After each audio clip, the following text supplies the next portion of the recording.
Good morning, everyone. We'll start in a few minutes.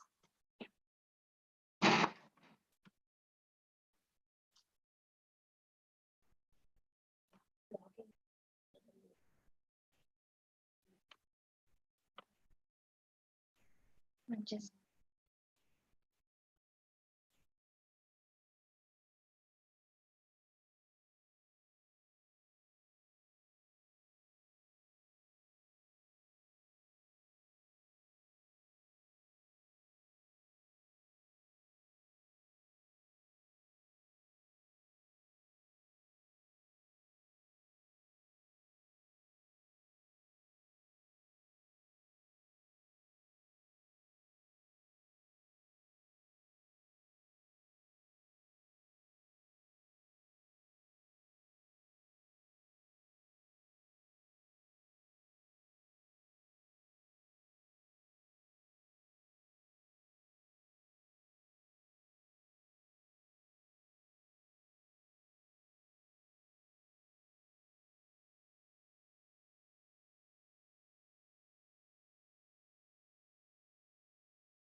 Respected researchers, learned delegates from corporate and academia, and students, a very good morning to one and all.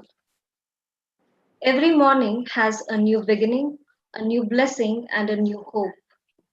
I'm Rashmi, and I feel privileged to welcome you all on behalf of the organizing committee to the third day of the International Conference on Applications of Artificial Intelligence and Computational Mathematics. Like every other occasional auspicious occasion, let's start the day by offering prayer to the Almighty. I request Dr. Priya Hoskeri from the Department of Physics to present the invocation song.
Thank you, Dr. Priya. That was indeed a wonderful rendition.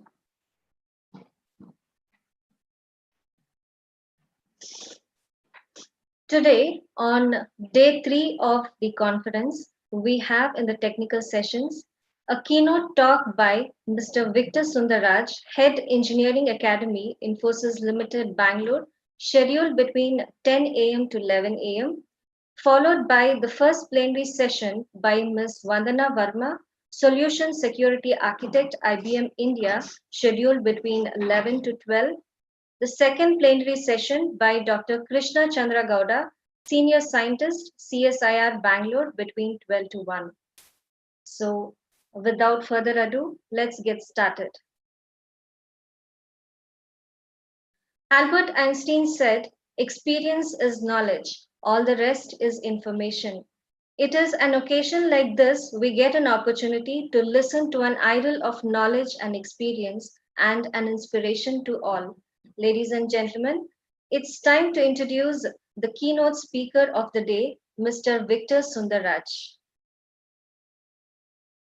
Mr. Victor Sundaraj has 17 plus years of experience in engineering education and competency development at both academic institutions and corporate.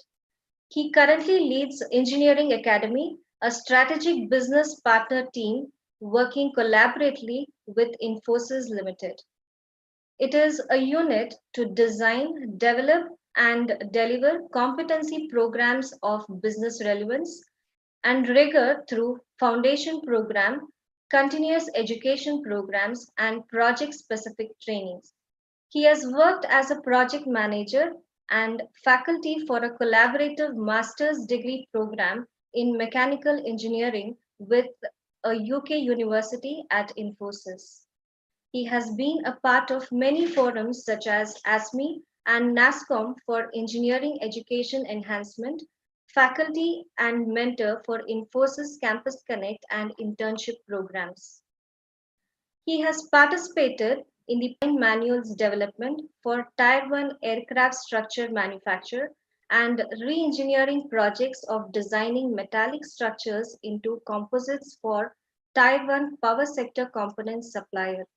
He has worked in a maintenance engineering project of Department of Science and Technology, Government of India at Hindustan University, Chennai, and conducted several corporate level competency development programs for HAL engineers. Today, Mr. Victor Sundaraj will be delivering a talk on the role of AI in live enterprise. Over to you, sir.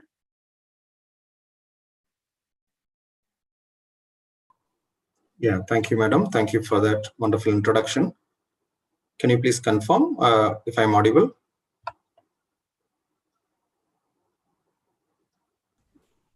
Yes, sir. Yes, sir. You are audible.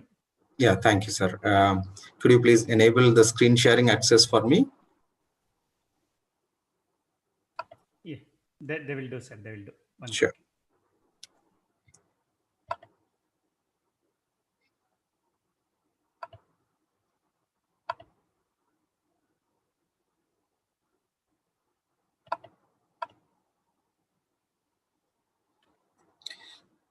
Sir, I hope you are able to see my screen. Yeah, yes, sir. Yes, sir. Please, sir. Oh, thank you, sir. Yeah. Yeah, thank you. The NSR team for the invite and I mean, specifically to talk on this Infosys Live Enterprise and the role of AI in the organizations. That's what I'm going to briefly touch upon today.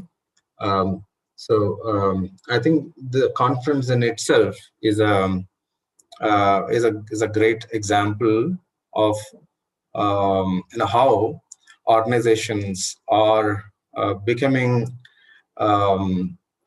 resilient or adaptive to the changes that we are going through, right? So, I think the last 8 to 9 months, I think we have adapted and we have, um, we got,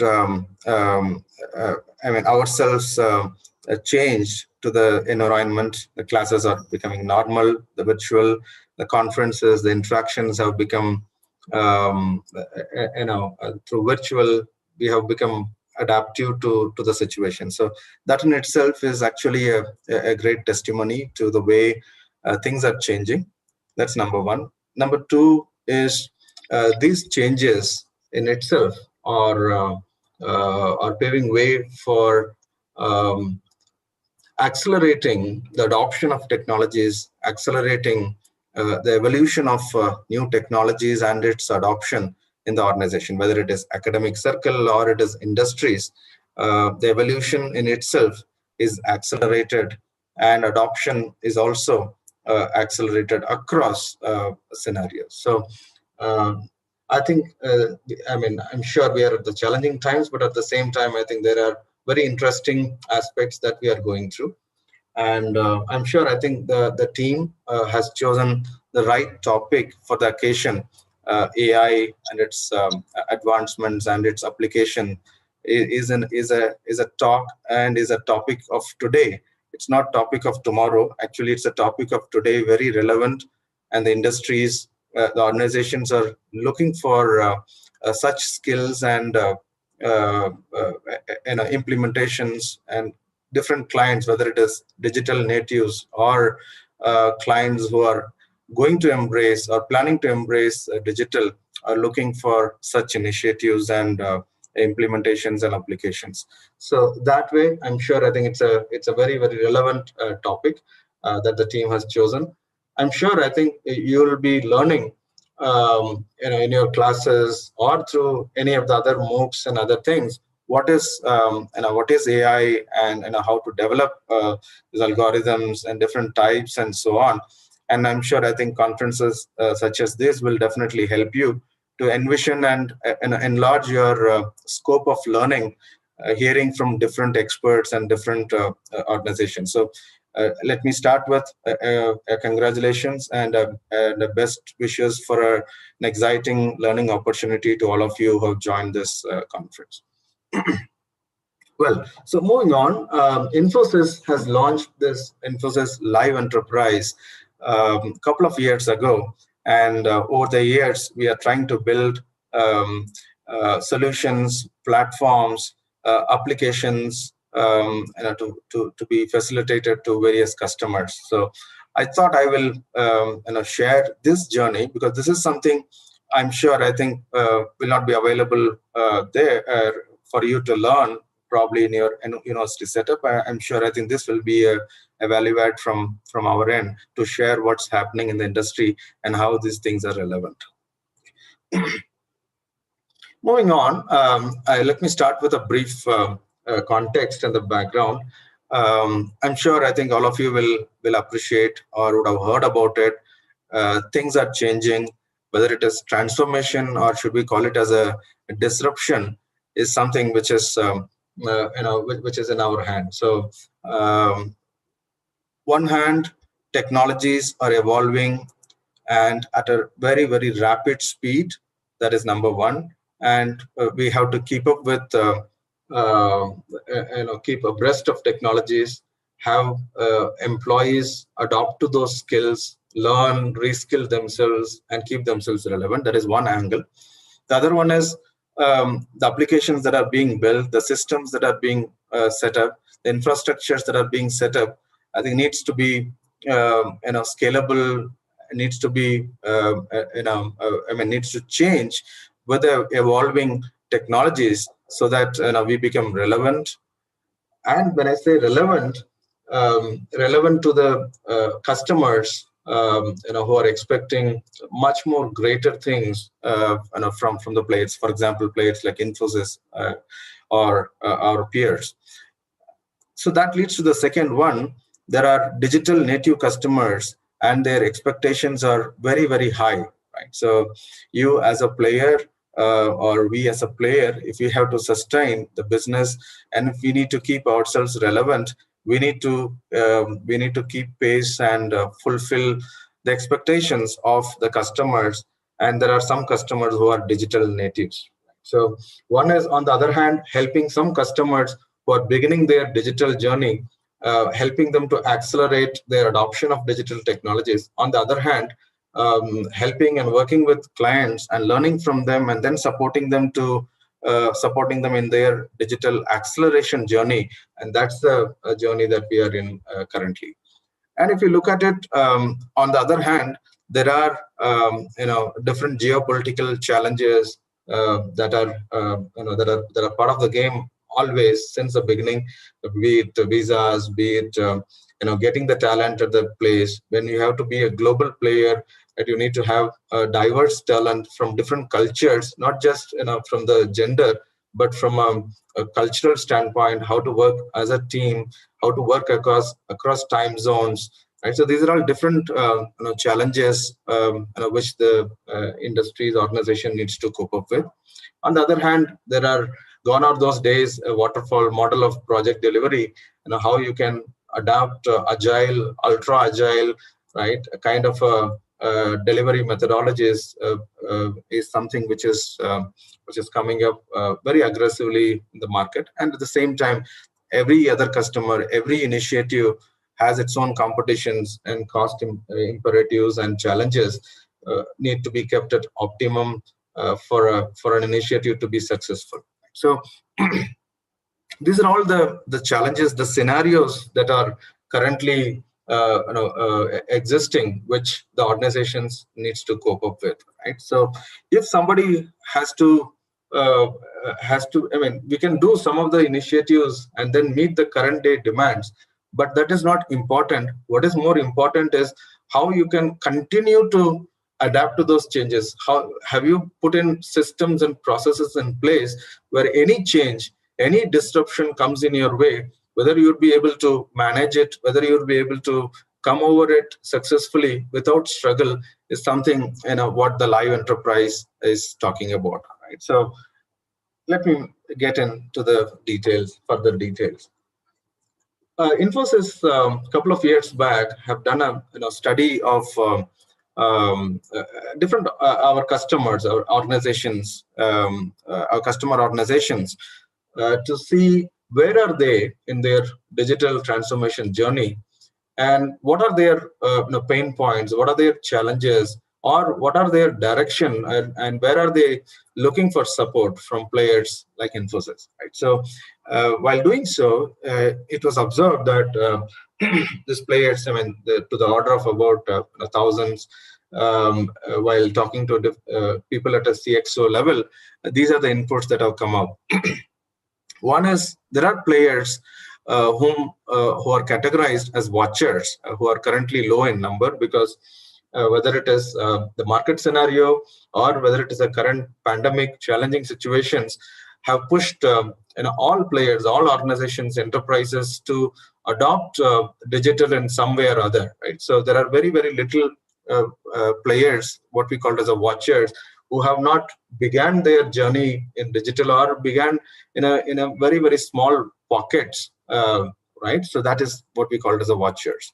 And then we have a large amount of players, enterprises and organization, we call it as explorers, who have started their digital transformation journey, right, while in pockets, probably with an intention to improve efficiency, improve productivity and so on, but are having challenges to scale and at the same time reap the full benefit of the digital transformation, right? So that is another set of large players who are explorers, who are struggling to catch up and mature in their digital transformation journey. And however, there are other players who are digital natives, the innovators, who are already there in the at the peak of the at the maturity level, where they are reaping the full benefits of the digital technologies and the transformations, and being responsive and at the same time able to manage, able to overcome and be resilient to any changes and disruptions coming their way. So the players are actually, the organizations are looking at support, looking at people who can actually augment their digital journey, who can actually augment their overall transformation journey and help them to accelerate, adopt in this journey, right? So that is the scenario. I'm just going a little more deeper into our study. And I mean, I would also invite you to go to infosys.com website, and if you look for Digital Radar 2019, Digital Radar 2020, you'll find these reports, which are very insightful and will give you a sneak peek and a detailed analysis of these organizations, the challenges, as well as the opportunities at hand, whether it is academic universities or whether it is other organization, how they can find their opportunity and be part of this overall game, right? Yeah. So if you look at it, we have transformed from a pre-cloud era to a cloud native era, and now we are talking about apps and platforms, and now we are moving towards being natural, adaptive experience, right, and AI first and a sentient organization. So all these are leading towards what we are calling it as a live enterprise. So live enterprise is nothing but the ability of the organization to sense what is happening, right? And depending upon what is being sensed, able to respond, based on what they have sensed, the situations, and able to respond in a relevant way. And based on these responses, evolve into a better system, better organization, and become more and more learn from it, and evolve into a better and better system. So that is what the live enterprise is all talking about. Live enterprise, nothing but how you can become like a living organism, right? So we as human being or any other living organism, how we are able to adapt to any changes, right? So if we get hurt, automatically it swells and helps to keep the place cool, and then help to heal over a period of time, right? So we as human being, or something is um, stuck in our eyes, I mean, it struggles itself to push it out, right? So how we as living organism as are adaptive, the same way how enterprises can become live and resilient and adaptive is the overall live enterprise journey. Going a little more further, deeper into this digital transformation or the live enterprise, organizations, what actually it means is, it means adopting or implementing some of these digital initiatives or all of these digital initiatives in the organization, right? So you look at it, this is again the outcome of one of our the report, digital radar report that I talked about. You see here, we have split them into 4 clusters. So foundation initiatives, mainstay initiatives in the digital journey, and things that are relevant for customer, and how you can lead and be in the forefront. What are those initiatives, right? So if you look at it, it all talks about modernizing the existing system, the legacy modernization, right? Ability to integrate and interoperable. You have those APIs where you are able to extend and collaborate, and building secure systems. So these are all the the foundation things which are part of the overall digital transformation journey. But what actually is the mainstay is your AI, Internet of Things, RPAs, right? Or be it big data analytics and enterprise cloud. Now it's not just enterprise cloud; it's a hybrid cloud, and not just stuck to one of the cloud player, right? A poly cloud, right? So we have even recently from Infosys recently launched a Cobalt, which is a framework for cloud initiatives, encompassing all the initiatives that are part of cloud. So these are all different mainstay or the important components of digital transformation which needs to be adopted. And if you look at it, how you can personalize and customize for a specific customers and help them to, in their hyper personalization journey is what is there. The other one, from a digital marketing to product engineering and 3D printing, are all towards helping and working with your customer, how you can make it personalizable to their environments, to their needs. And now things are moving towards a much more advanced secure system, say through blockchain, or immersive experiences through augmented reality and virtual reality. And of course, the entire mobility in itself is going through a lot of transformation. So these are all the technologies that we are talking about when it comes to the overall digital transformation. And in one way or other, if you look at it, all these technologies also have an interplay. What I mean by interplay is they're all connected to each other, right? So when I take about Internet of Things, it comes with, it needs your big data and data analytics, it needs cloud, right? And it needs engineering, domain engineering knowledge. So there is a there is a consolidation of different different technologies coming together in one, right? Similarly for AI, similarly for big data. So there is a need to know all these connected technologies to reap the full benefit of digital transformation. So that's the point that I'm trying to highlight here.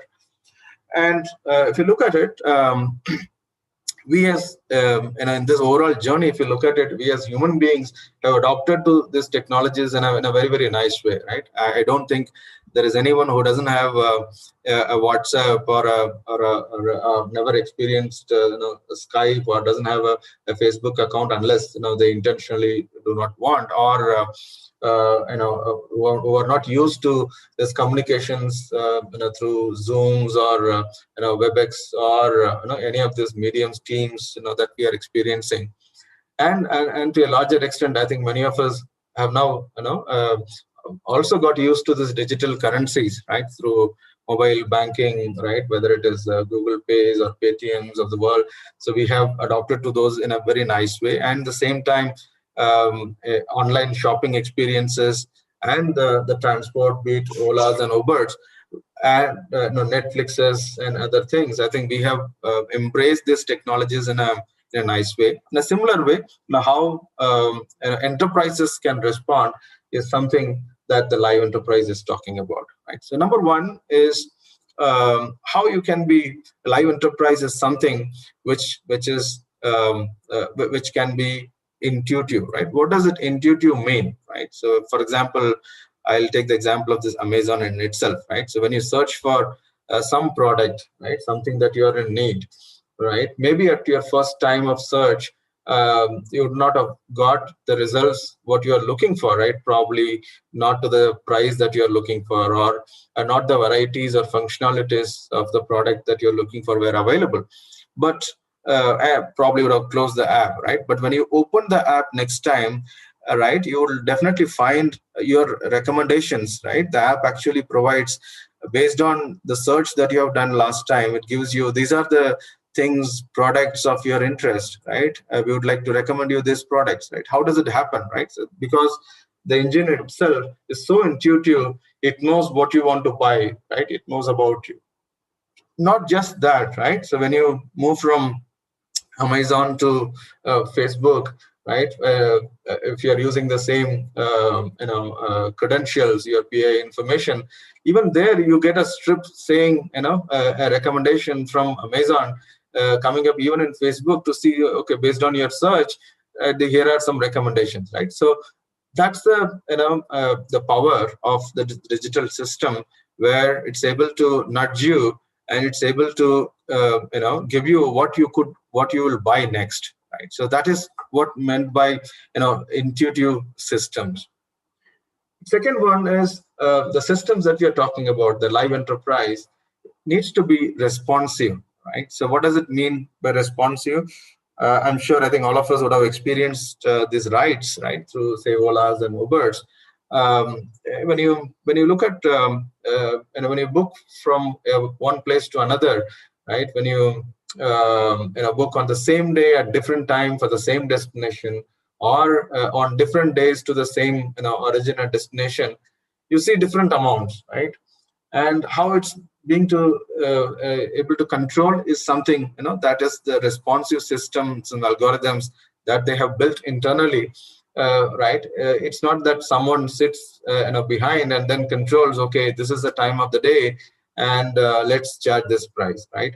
Or let's give approval for this price on this particular day for this particular distance. So the system has been built so robust, right? It takes its own decision depending upon the demand, depending upon the the traffic, depending upon the need that is coming up. When I say traffic, the traffic in the application, right, and so on, calculates all of those things, reconfigures itself, and gives you the price that is attractive to you, in addition to all the other nudges for you to use the coupons for redeeming to reduction and so on, right? So that's what we mean by responsive systems, right? So it's not somebody controlling. The system in itself should reconfigure and suggest a better experience for the users. The third one that I want to highlight in the aspect of live enterprise is it needs to be perceptive, right? What does it mean by perceptive?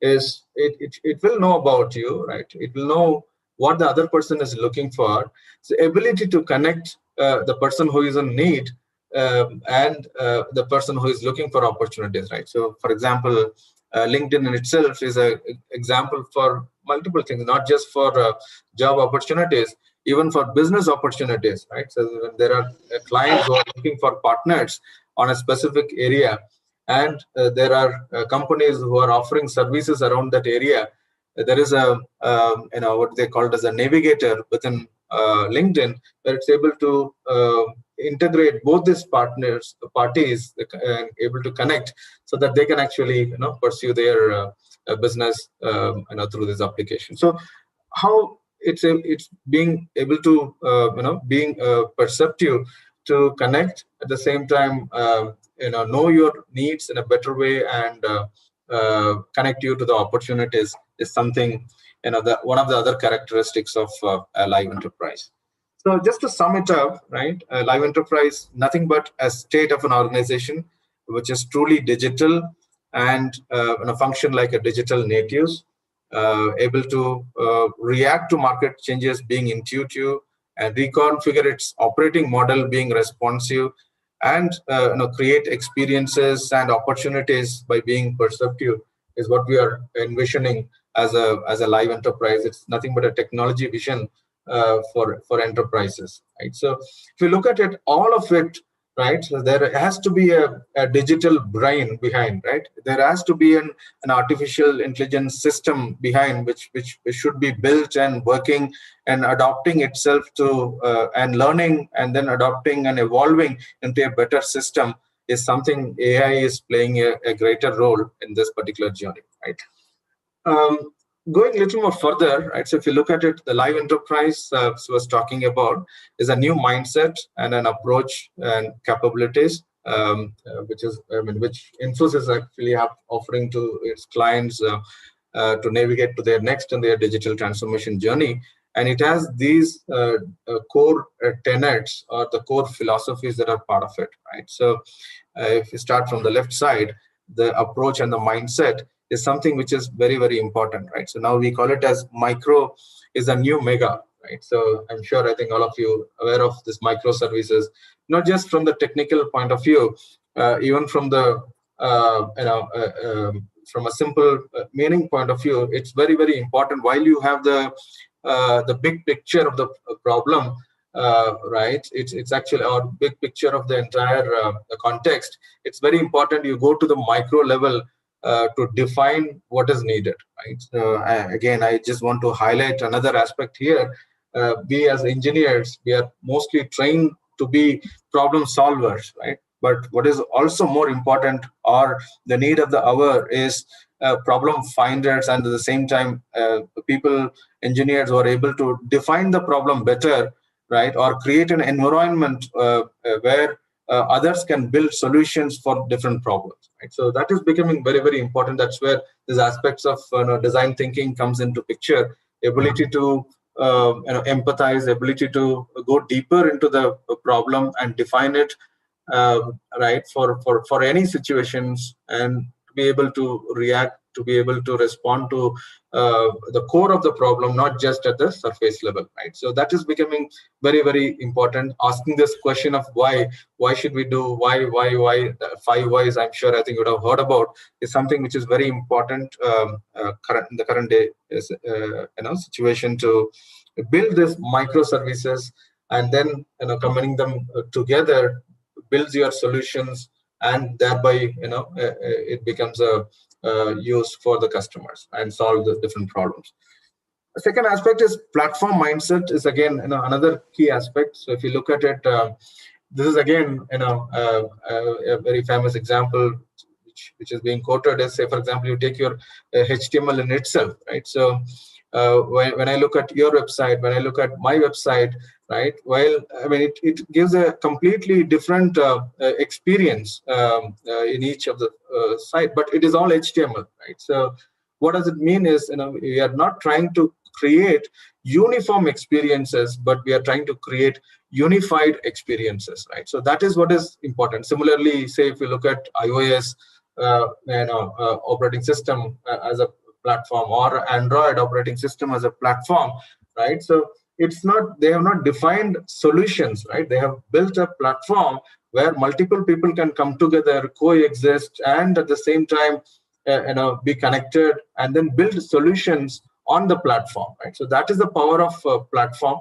And anything that is being built by the organizations, this is very, very important to have a platform mindset, not just to build solutions, but providing a platform, providing a foundation on top of which multiple others can come and build solutions, can coexist, and be in harmony, and at the same time follow the protocols that are established to be followed in that particular platform.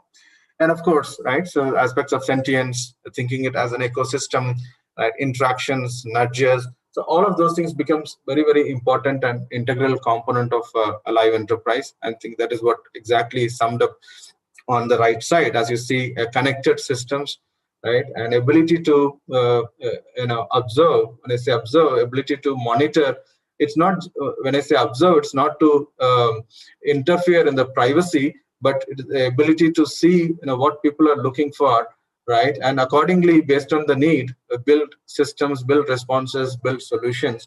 And being sentient is nothing but ability to respond, right, alive, right, ability to sense, respond, and evolve, learn and evolve is something the entire sentience is talking about, right? So this is what overall live enterprise is all about.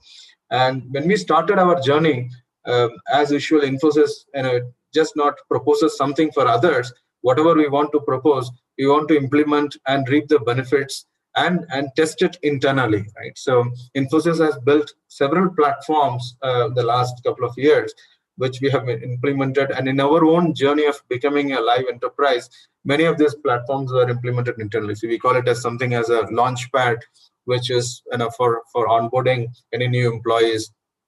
There is something called as InfiMe, InfiWork, and Lex and Wingspan. These are different experiences and platforms which the company has built for itself to reap the benefits of the live enterprise. So if you have to highlight some of those things, Launchpad, right? Thousands of our employees, are now joining Infosys through this application, right? So that becomes actually a place where they find useful information before their day one of joining. They get to see, they complete their formalities for joining through that application. So that many of this physical presence and the lengthy processes of validation, verification, uploading of documents and other things are automated.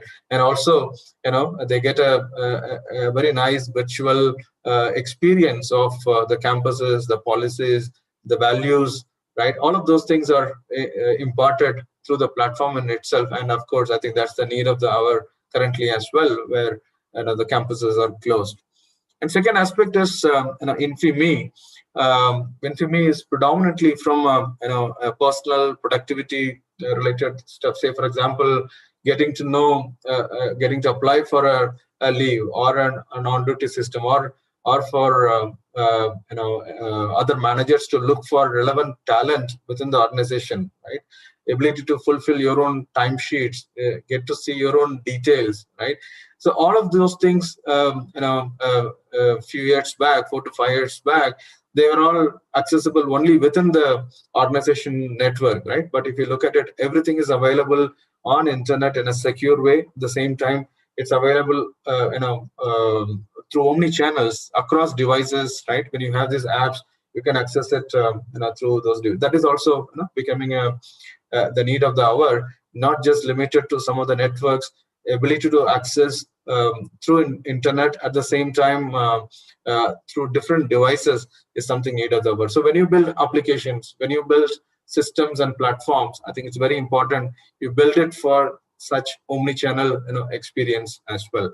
And again, not to forget, the learning experience has been enhanced through this, through the live enterprise Lex learning application, what we have internally, right? So we have close to about 23,000 employees learning every day, coming to the platform, right? And spending an average of about 1 hour per day is an average learning hour, right? So, and people do also learn during the weekend. There are quite a good amount of thousands of people, close to about 6 to 7,000, learn even during the weekend. So it's becoming more and more accessible.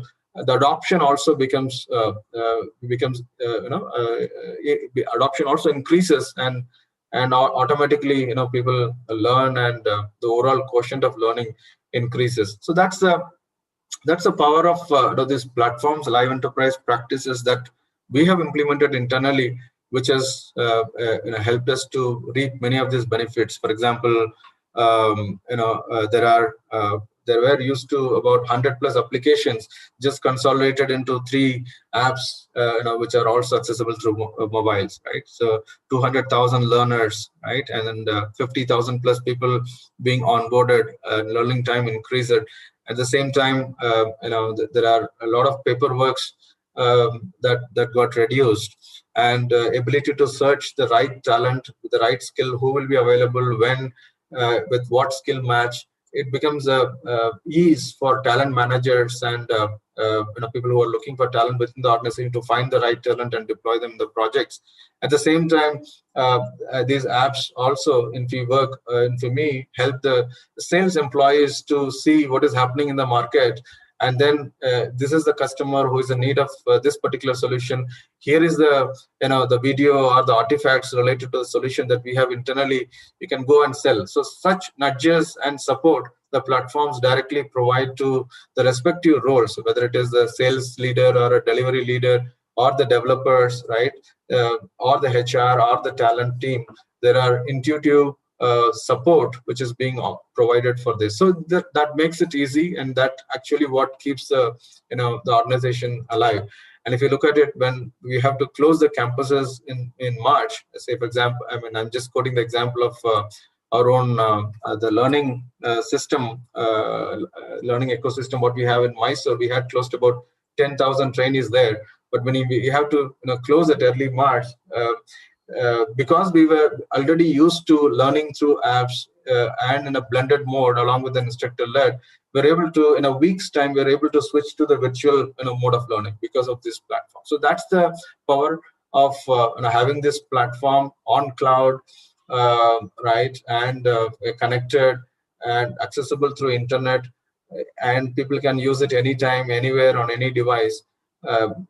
Makes you resilient, makes you robust to any changes and disruption that comes your way. Right?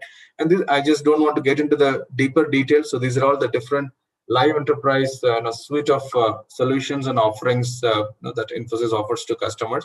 I'll quickly share some of the examples or the use cases which are specific to some of the industries, and then I'll conclude.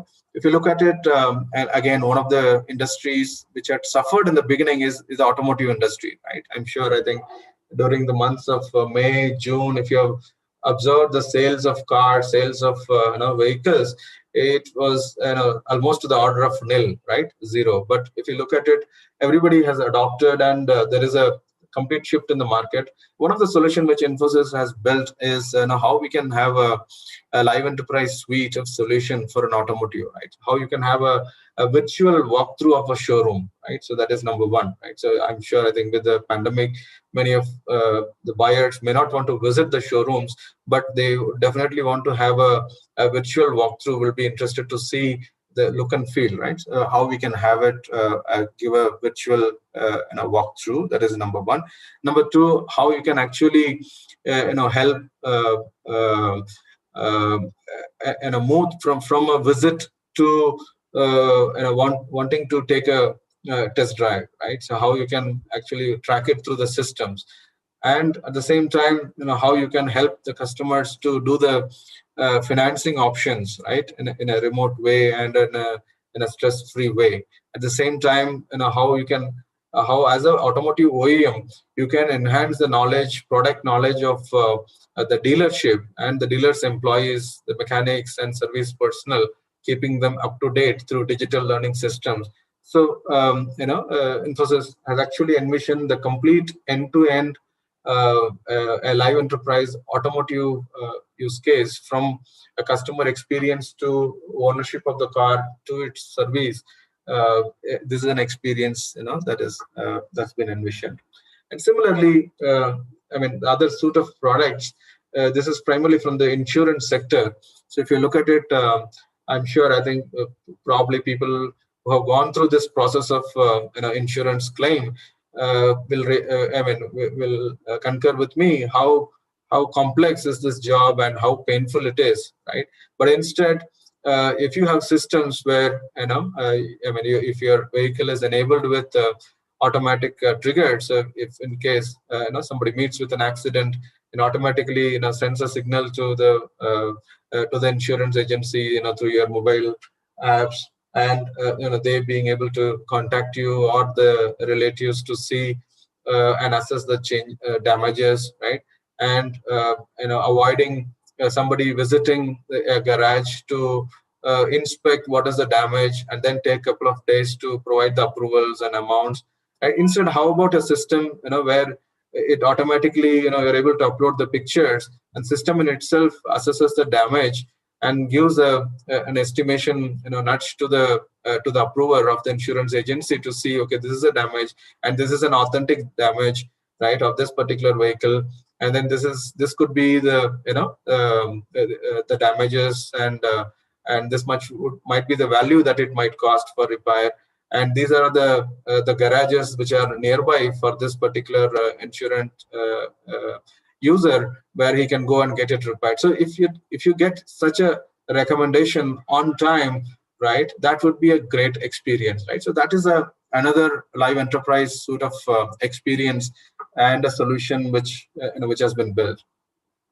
Similarly, another I don't want to call it industry, another organization which has been disrupted is the education industry, right? So be it school or be it universities, right, across the globe have got impacted. The classes got suspended. You have it took a while for for the academic circles to adopt to this changes, right? So be it conducting classrooms virtually, that in itself is a big mind shift, mindset change.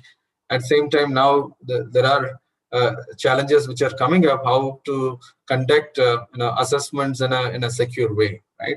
Or be it overall, from an admission process to payment of fees to tracking students' telemetry, the performance, the attendance in itself is, I'm sure, I think the professors will concur with me, how much of efforts it requires to do these things virtually now, right? But how about a system which can actually track and give this metrics, telemetry, a dashboard at a student level, at a class level, at a overall campus level, is something which the universities and schools, campuses across the globe are looking for, right? So that's what we are working with. We are working with a couple of universities to implement Wingspan, which is one of our live enterprise sort of application, which supports both synchronous and asynchronous way of learning to the customer. So that is another experience I just want to quickly talk about. And this is what I had mentioned earlier, where you have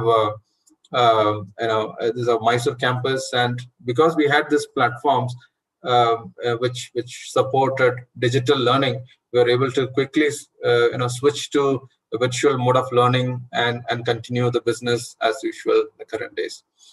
So I just to summarize. So I'm sure, I think these are all the different technologies, whether it is a live enterprise, becoming a state of live enterprise as enterprises going through the digital transformation journey and reaching that state of being sentient, is something which goes through a lot of these initiatives that I have put up at the beginning as a foundation, mainstay, customer experiences, and and the and the ones which are leading.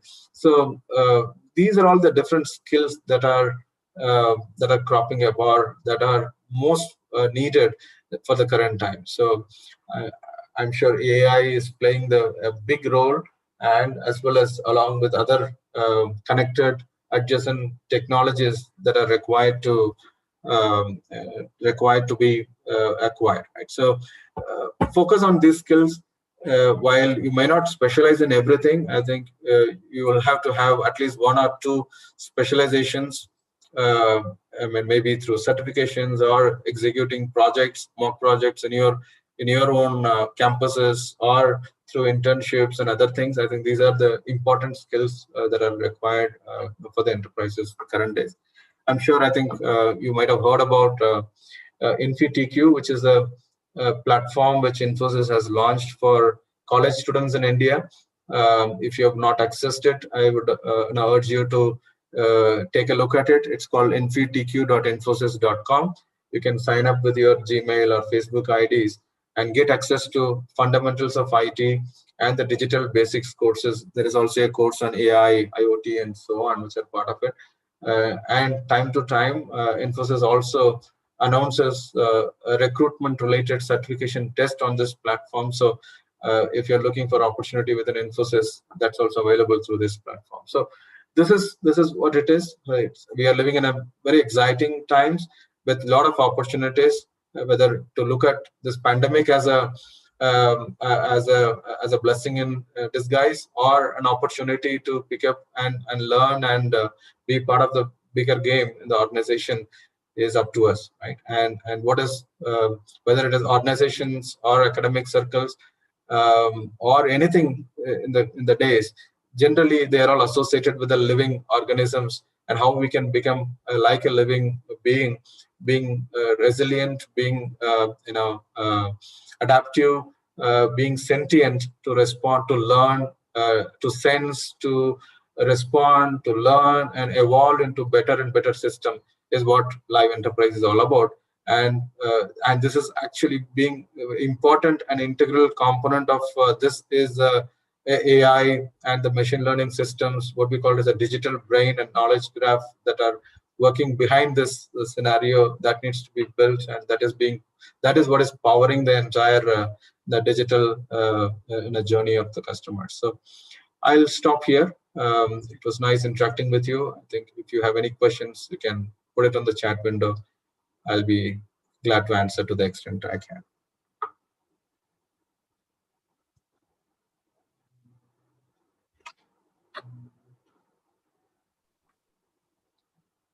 Any questions from the audience?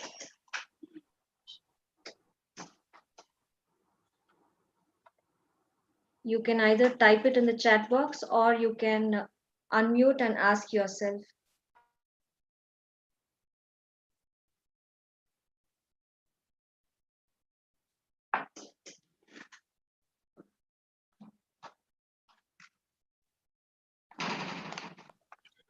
All right, I think there are no questions. So, Professor, thank you for the opportunity, and thank you for organization team for the great opportunity.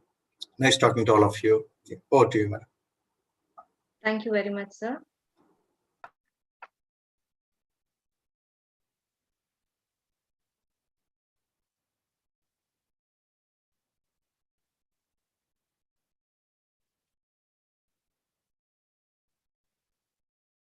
Okay. Thank you, sir, to have shared your knowledge with us. So let's move on to the first plenary session. We have with us Ms. Vandana Verma, Solution Security Architect, IBM India, who will be delivering a talk on emergence and relevance of cybersecurity with AI. I now request Professor Chandrika from the Department of MCA to introduce Ms. Vandana Verma. Thank you, ma'am.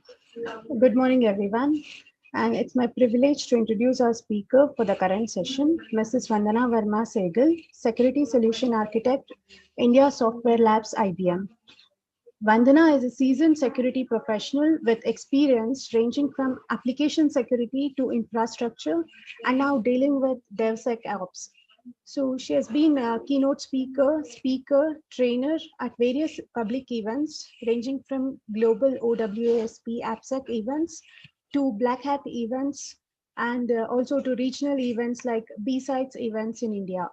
She is part of the OWASP Global Board of Directors. She's also works with various communities towards diversity initiatives like InfoSec Girls, Women of Security, and NULL.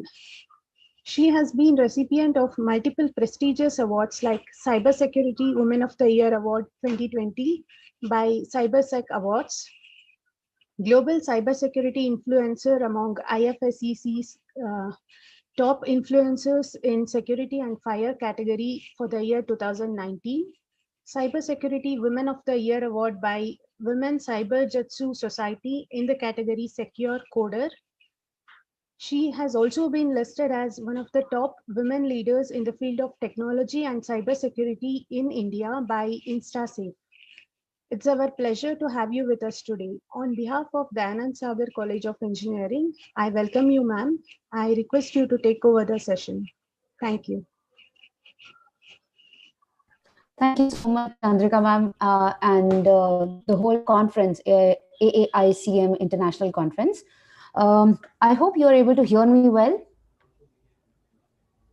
Yes, ma'am. Thank you. Let me go ahead and share my screen and we can get started. Okay. So I hope it's visible now. I assume yes. So today we are going to talk about emergence and relevance of cybersecurity. This topic seems to be like I'm going to talk about cybersecurity or AI or what I'm going to talk about. Now, before deep diving into the topic, I wanted to introduce myself, but Chandrika ma'am has already done it. So I'm not going to go through it. So this is the agenda for today. We're going to be talking a bit about cybersecurity, that what it is, because I am sure a lot of you might not be knowing that what cybersecurity is all about. And this conference is all about AI. So I am sure the eminent speakers have already shared their insights around artificial intelligence, but I'm going to touch upon it and I'm going to make I'm going to try and connect the dots that how artificial intelligence can be useful with cybersecurity. And then some emerging fields in cybersecurity, because this is one question which we hear every time, and how the organizations are helping in cybersecurity. So what is cybersecurity? So everyone has their own viewpoint. Everyone says that safeguarding your data, or securing your organization, or securing yourself, because in our daily lives, we take care of so many things, especially technology. And right now, if I talk about the changing times, that is very relevant, because we are all connected to everyone, our relatives, our friends, and who not, because of the online things that we have, or online facilities that we have. Second, our classes. I know that my kid classes are happening over online channels. Like they log in for a good 3-4 hours every day on the laptop, and it's only via internet. Then we take care of our phones. So we have our phones, and I am sure all of you might have a passcode on it, or at least a pattern. But if you have a pattern, if you give me a phone, I will take a couple of seconds and I'll remove your pattern, and I'll have your data. So make sure you have a good phone. Then there is one thing which lately I've been seeing that. So recently, my brother got a chandelier, or in our words, we can call it as Jhumar. So that's connected via Bluetooth. And when it came in the beginning, everyone was so excited that yes, we've got it. And now, as soon as you turn it on, you just need to play the songs via Bluetooth. I'm like, okay, nice. Now think about, you are on a dinner table and suddenly the Jhumar starts revolving around. How spooky that would be.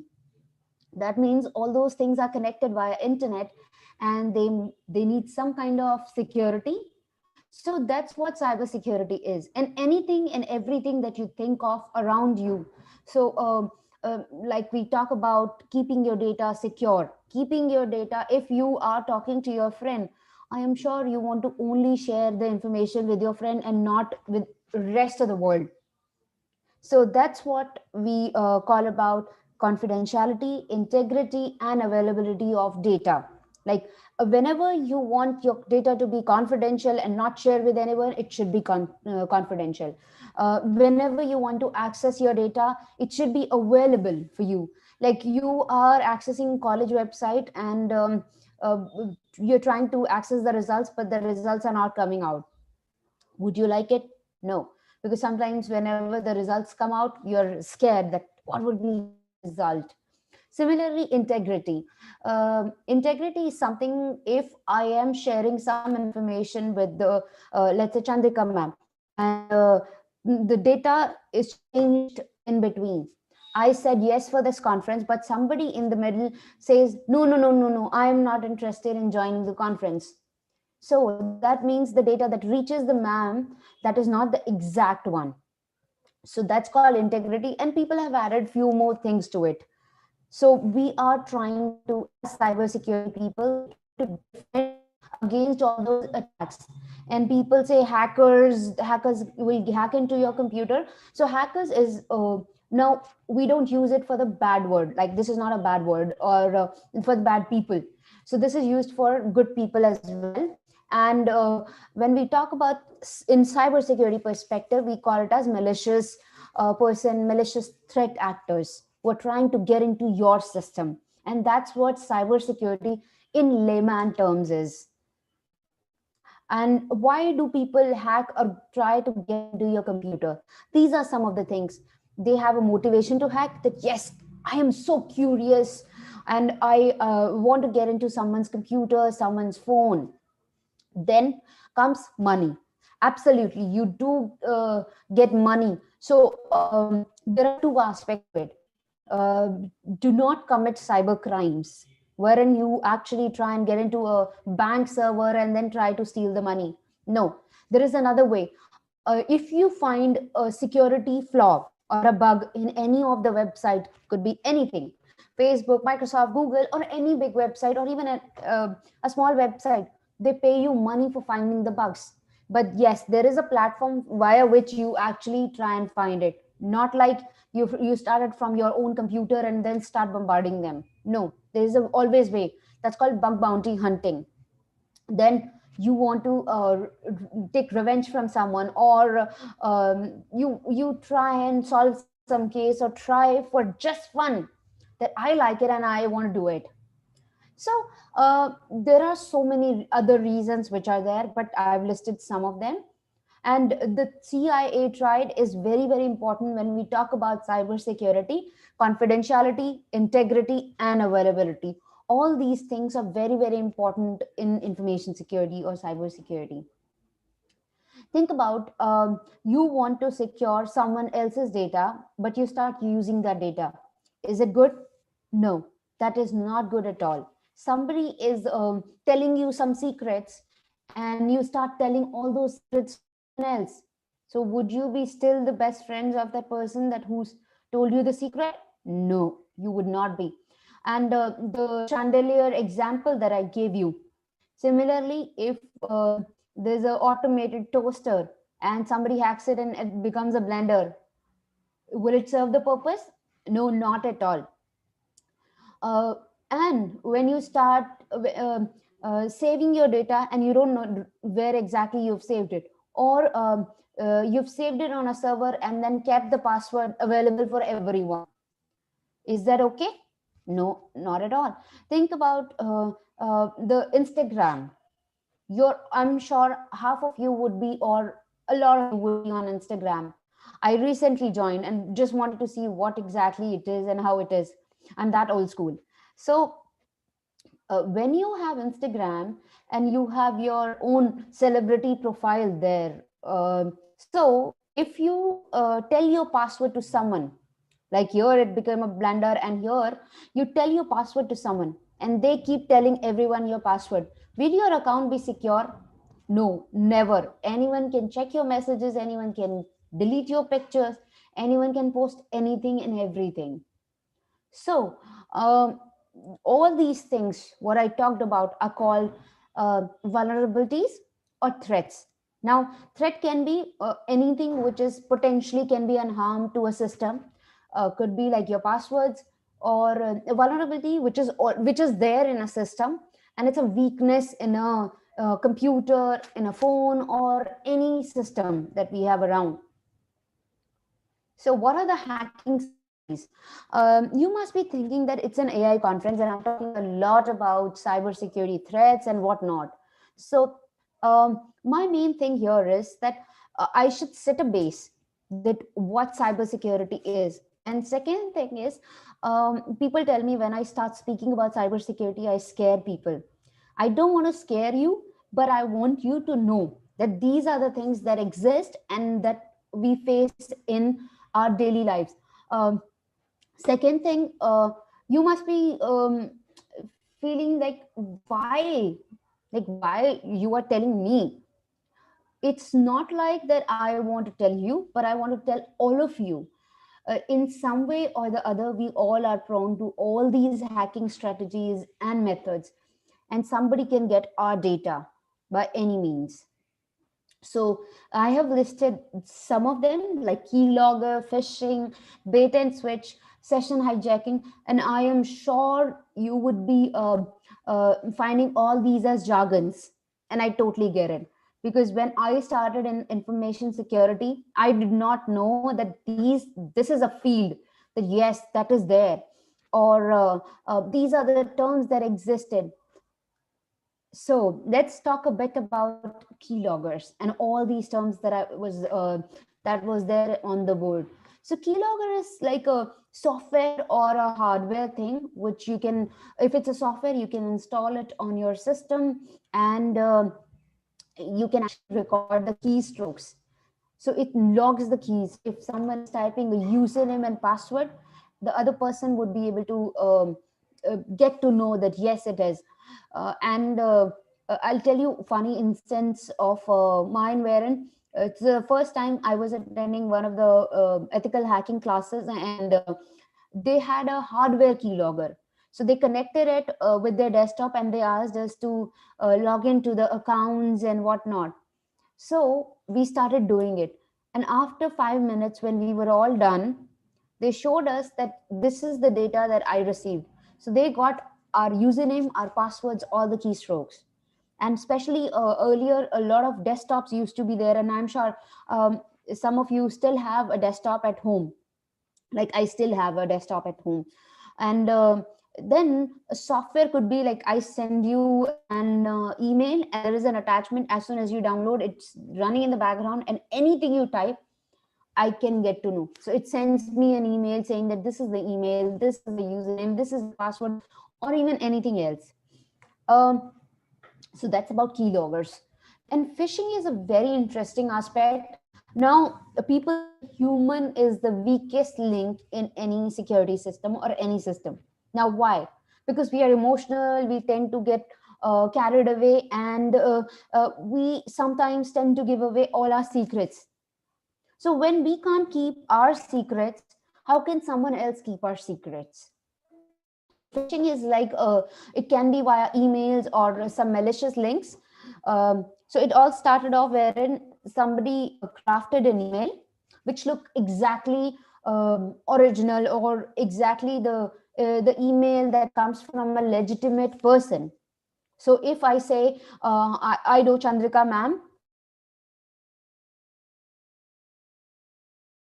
keeps communicating with me about the conference. So suddenly I create an email and I put in a link in that.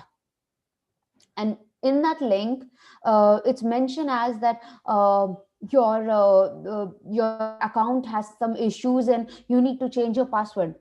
And it's so much in hurry that that email creates so much so much hurriness in your mind that yes, you need to change your password. Similarly, that used to happen with banks a lot, and even I think these days also happens a lot. It's just that the malicious actors have been more creative now. They are creating emails around COVID-19 and whatnot. So Chandrika ma'am clicks on that email, types a username and password, and she thinks she's not able to log in. There is some problem because she doesn't know that it's not an actual website, but a malicious actor's website. And then she goes to her original site and changes the password. Or she thinks that I think there is some problem, I will try and log in later. But by the time she tries to do all of this, I have the credentials, I can log into that account and I can play around with it, I can do anything and everything. So that's what phishing is. And people tend to put in their cards information in all those links that have happened, and there have been a lot of instances where money has been deducted from the cards. How scary that could be. So just be very cautious of all those phishing emails. Vet it out that who's sending you that email, whether it's an original person. If you know that person, call them up and check if you've sent it. If not, delete that email, mark it as spam. Bait and switch. It's like you are so attackers or malicious people are buying some space on a legitimate website, and then they put all these phishing links, and as soon as you click those links, they download something on your system which infects it. And you'll think, what is happening with me? Why am I getting so many ads? Why my computer is behaving in a different way? So that happens wherein somebody is hiding behind a website, and then they try and get into your system. Similarly, session hijacking. I talked about, like, I am sending some information to ma'am, and then somebody else change it. And how that happens is when I and Chandrika ma'am are talking over email, or let's say you are connected, you're logged into Instagram or Facebook. Now, as soon as you log in, how many times you put in your password? Not as many times that you think of. Like, once you have put it into your phone, and that's all about it. Now, how that's being accessed in your phone? Because there is a session that gets created. So if somebody gets your session ID and they try and log in, and they don't need your username and password, they can just access your account using the session IDs. And then they can send email, they can send friend requests to anyone and everyone. Would it be fine? No. And especially when you get into your emails, would that be scary? That'll be really, really scary. So session hijacking is something which is very important. And then clickjacking attacks, that somebody is actually able to capture your mouse movements, and they can play around with your mouse movements. You must be clicking on something, but then they are trying to click on something else. So it's like somebody else is managing your keyboard.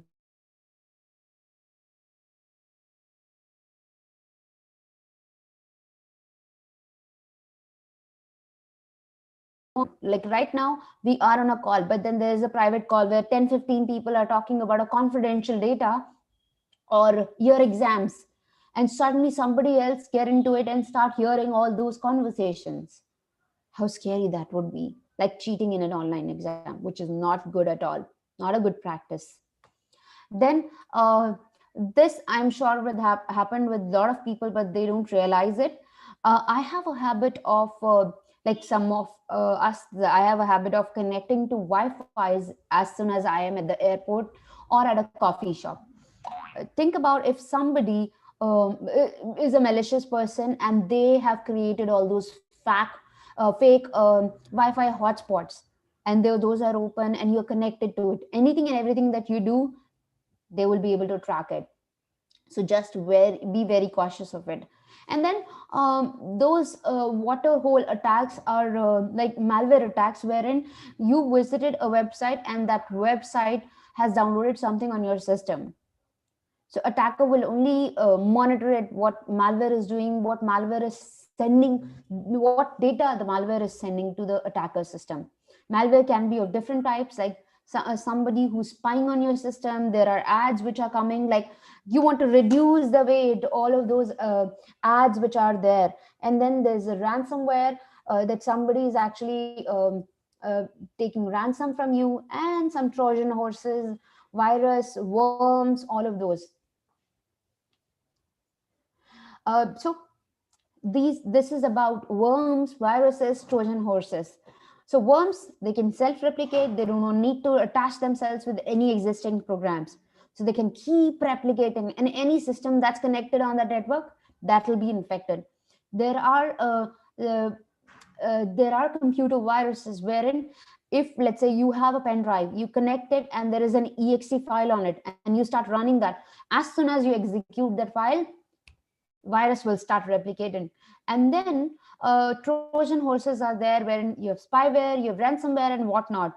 Now there's one important thing that I want to tell you is logic bomb, which is wherein you have a logic and there's a code, and as soon as that code executes, it is like a bomb wherein it starts replicating and actually going in rounds, or loops, I should say, in programming language. And when it goes in loops, and it actually brings down the system. Similarly, the backdoors are which are there on your system, but you don't know about them, and they are just stealing the information, your pictures, your personal data, and sending it to someone else. And spywares and adwares, they are almost similar. These are some terms that I wanted to mention, and these are some good social media practices that we should follow. Now, there is one thing which I've been discussing all these things with a few other people, and they told me that if you tell checklist to anyone, and especially kids, they'll say, okay, this is good, this is good. After 5 minutes, everyone will forget. So is it good to remember that? Let me tell you in stories.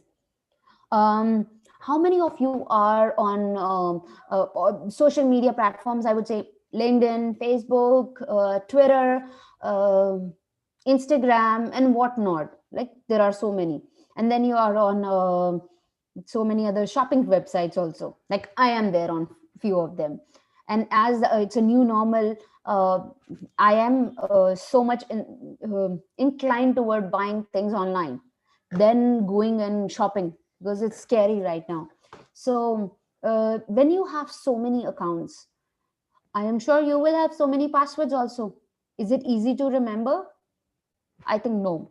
So I have passwords, like so many different passwords. What I do is I have a vault.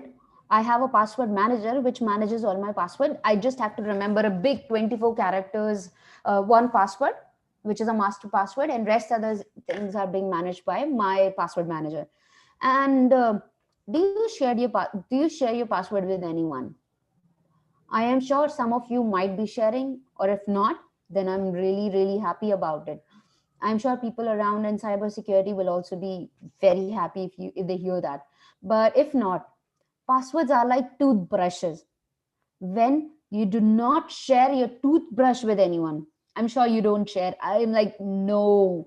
So when you don't share it, why will you share your passwords?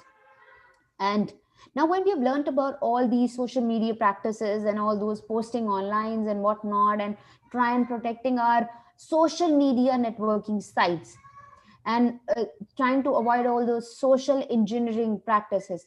Now let me tell you a bit about it, and then I will move to in depth of AI, like how cybersecurity and AI can merge, and where exactly artificial intelligence can help cybersecurity. So think about somebody calls you and say that I'm calling from the college, and your assignments are stuck, but I need your college website username and password, or your college email address and password. And you're like, oh, no, what happened to it? Let me give you. And you give away his username, password. Your college username and password might have some assignments, might have something else, your profile data, and they would be able to change it. So these are some very naive or common techniques that people use it. And especially they target people who are very senior or who can be vulnerable to all these attacks. I remember getting a call from my office, and they telling me that there's something happened to your account, and right now as it's a Sunday, there is no way that we can actually uh, stop these attacks. We need your username and password so that we can change it. I'm like, am I supposed to share my password? This is something I learned in my training in the on the first day itself. Why are you asking these questions? And as soon as I said it, the call got hung. So another thing is that I am sure you might have seen this ad, or if not, just go and check this ad, wherein there is a lady who calls a senior person or a senior citizen, and they said that we are giving you this prize, and we are sending you on a vacation, and you might have received a pin on your phone or passcode on your phone. So can you give it to me? And as soon as that elderly person gives away those pin or that pin or passcode, there is some money that has been deducted from the system or from their account. And they're like, oh shit, that's the money that I saved it from my for my old age, and that money is gone. And that has happened with a lot of people. So be very careful about what when somebody calls you and asks you for a pen. Never ever share it. And even these practices have happened with a lot of online site where you try and sell something or buy something. So it's a personal experience wherein I was trying to buy a sofa, and then this person said that just send me the money and I'll send you the sofa. And I'm like, no, this is not, no way. But they said, I am from this force and I am this, and I will send it to you and whatnot. And they said, I will send you a link wherein you can use that link and pay it. I'm like, okay. And I started scrolling around internet, and I realized those kind of QR code attacks or scams are there. So people are doing it. So be very cautious of it. And social engineering practices are like the most common ones. Now comes the point wherein how artificial intelligence can be there for smarter cybersecurity. So there are so many systems in your lab, and then there are systems in computer lab, and then there are some other labs, and then there are so many colleges around. So I actually came to the Anand Sagar colleges Bangalore for one of the sessions, to give one of the sessions, and I could see it's a huge campus. Actually, it's a huge campus, Bangalore one for sure. uh, so there are so many systems around, there are so many students around, and sometimes it's very hard to keep a track of it, that how many systems, where exactly it is, or where somebody is taking it. And if we have some system which can track it, we can correlate that yes, this system is in Bangalore, and this system might be doing this activity. Then threat hunting. Now what is threat hunting? Like, are we going to hunt something? No. So here we are trying to find the malicious people in the system. Sometimes when we have a monitoring system, we tend to not figure out that who is not the good person in the system, who's trying to steal the information. So threat hunting is basically a technique. With artificial intelligence, we can connect all those dots and figure out that this is something which we might have missed, and this is something which we need to concentrate. And this can be a malicious actor, and that's called threat hunting in cybersecurity terms. And then doing the predictive analytics, wherein there's someone who has been through some kind of attacks or some kind of concerns in the password. Or even think about healthcare. There's someone who had some kind of disease, and then they came to a particular hospital, they cured it, and then if some other person comes back with similar kind of systems, and you would just check in the system by putting in those symptoms, the whole history of what was done to the last patients came up, which actually just the name of the patient, but what was done to cure the patient. How much helpful would that be? And nobody else can access it, like it's secure with you only. um, Then comes anomaly detection, wherein we are trying to detect all those anomalies, all those phishing things, all those malicious things early. You detect it by using the detection techniques which are there with artificial intelligence, because you're monitoring it. And then incident response, wherein responding to the incidents on time. And not just that, there are so many other things that we can do, wherein we can automatically detect the assets. We can actually do the asset discovery. Let me go ahead and play this video, and let me know if you are able to hear it.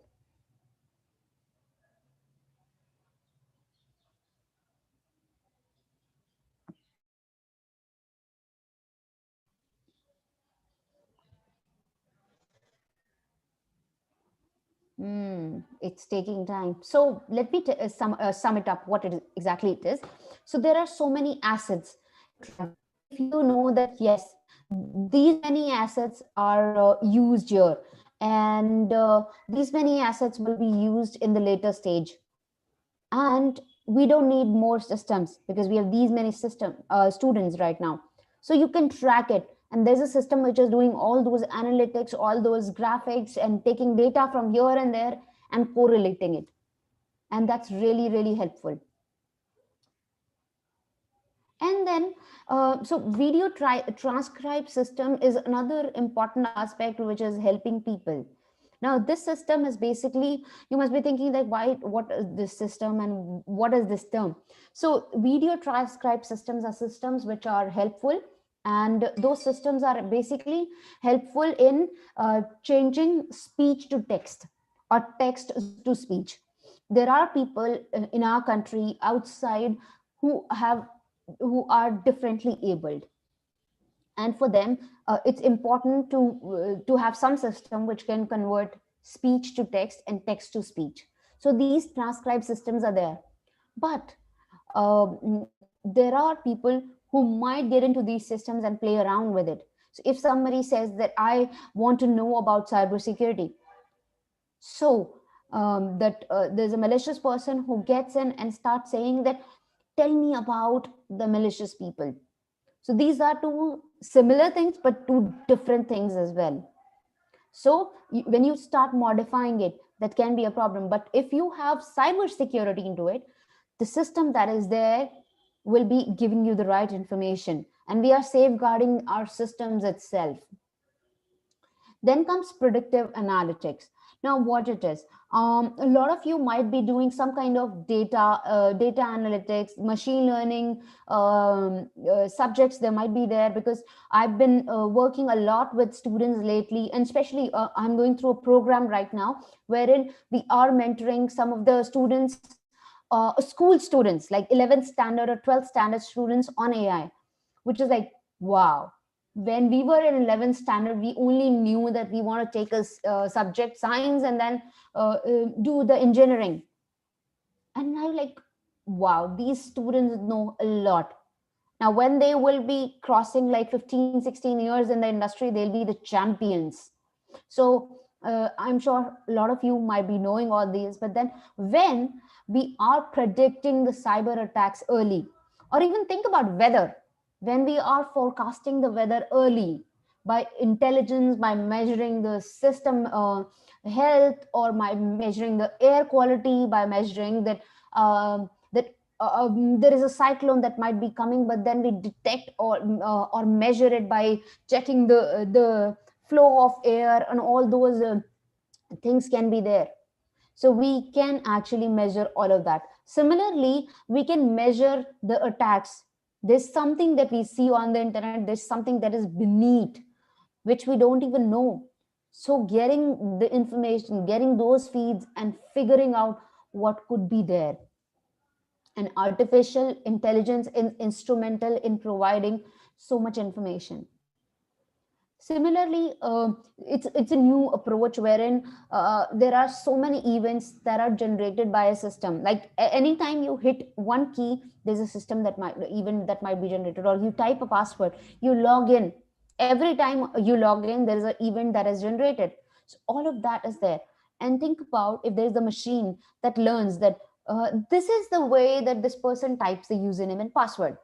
and suddenly this user has a different pattern of typing the password, or there is a stipulated speed with which a user types it, and now the speed is changed. Right now I'm sitting in one of the locations in India, and suddenly after 2 hours I log in from US. Technically it's not possible, or practically it's not possible, but think about, in my dreams, it's been good 10 months I've not traveled to any other country. I am like a person who keeps traveling, and I love that. And now, when we are all homebound and we don't have any option, and we're sitting here. But think about if somebody has your credentials and they log in from Bangalore, Hyderabad, Delhi, Chennai, and suddenly they're logging in from London. Like, really possible? No. So, figuring out all those anomalies on time and then stop them. Stop the user from accessing the content that is there on the website. Then comes incident response, which is responding to the incidents on time. Let me see if this video works. So sometimes the internet can be really tricky. Day after day, cyber attackers break into networks just like yours, disguise themselves as employees, and delete their tracks as they go. With time against you and with inadequate tools, it can take an average of over 8 months to filter through such massive volumes of data in order to detect and contain the attack. The IBM QRadar Security Intelligence Platform is designed to automatically identify and analyze threats earlier in the attack cycle, providing you with the necessary time to respond. Using advanced analytics and machine learning, it automatically analyzes log and flow data across multiple environments. So, as you've seen that there are techniques which are there which can detect all these attacks, and early detection is very, very necessary. If we are not able to detect all these attacks early and not able to contain them, then anyone will have access to our systems. So it's very important to understand that how AI can be there with cybersecurity. And then um, talking about data analysis and understanding that how much data we need and what all data is relevant for our organization. So understanding the whole that yes, these many systems we have, these many systems are being used, these are people who are using the system, and then now we need few more systems. If we hire few more people, or if let's say we get more students, we would need those systems. So AI can actually get all those informations on time and can actually predict it early. Then comes that we measure the audience, like who will try and win, and actually people have done it, like they try and predict it for different systems. Think about chess. So somebody is trying to predict that who's going to win by using AI and then the movements that are happening in chess. And then they tell you that, yes, this is the person who's going to win. And another thing could be that if somebody is using a system for sending money, and they see that there is something malicious with the system, system is not behaving in the way that there might be a malware on your browser, which you don't know. So those risky things can be detected early because there is a behavior change. So let's talk about the AI, that how AI is helping the video surveillance is in the aircrafts.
So we've seen that how it can help the aircrafts using AI. And another important aspect was that how we can detect people around, and how we can detect the passengers. Then we can detect different systems which are there, and whether those systems are working or not. And if, let's say, the aircraft is flying in the air, and there are certain other aircrafts, so how much intensity that aircraft might be flying, and then if there can be a problem for the aircraft or not. If there is a passenger who's traveling, and there could be a possible risk for the aircraft. So all those things can be measured with artificial intelligence, and this is really, really helpful in all those. And this is just one use case, and then there's another use case with which we can use with a lot of sim systems, which are security information and even management systems. That could be QRadar, that could be Splunk, that could be any other system, and we try and get to see that what's happening around the world, which system might be causing issues in banking sector, in retail, or in education. So all of this can be done using the anomaly detection, using the AI techniques. So let me show you this video. This is very interesting video about cybercrime, about spying, and about whatnot. And dark web is something which people talk about. Every day is a technological miracle. You can drive, bank, travel, connect with friends and family, even run your home from wherever you are. But all that convenience has a dark side. Every different connection creates another opportunity for a hacker to get in. We're seeing billions and billions of dollars of loss from cybercrime. There are those who have been hacked and know it, and those who have been hacked and don't know it yet. You will get hacked, and you have to understand how to react to it. In the next hour, you'll learn how cyber criminals operate. There are attackers out there that work in highly organized groups. And these bad guys are brilliant. They're smart. They come up with innovative new ideas. How teaming up with artificial intelligence helps the good guys stay one step ahead. I want you to now think like threat hunters. And what you can do to protect your priceless data. The bad guys have to get it right just once. We have to get it right all the time.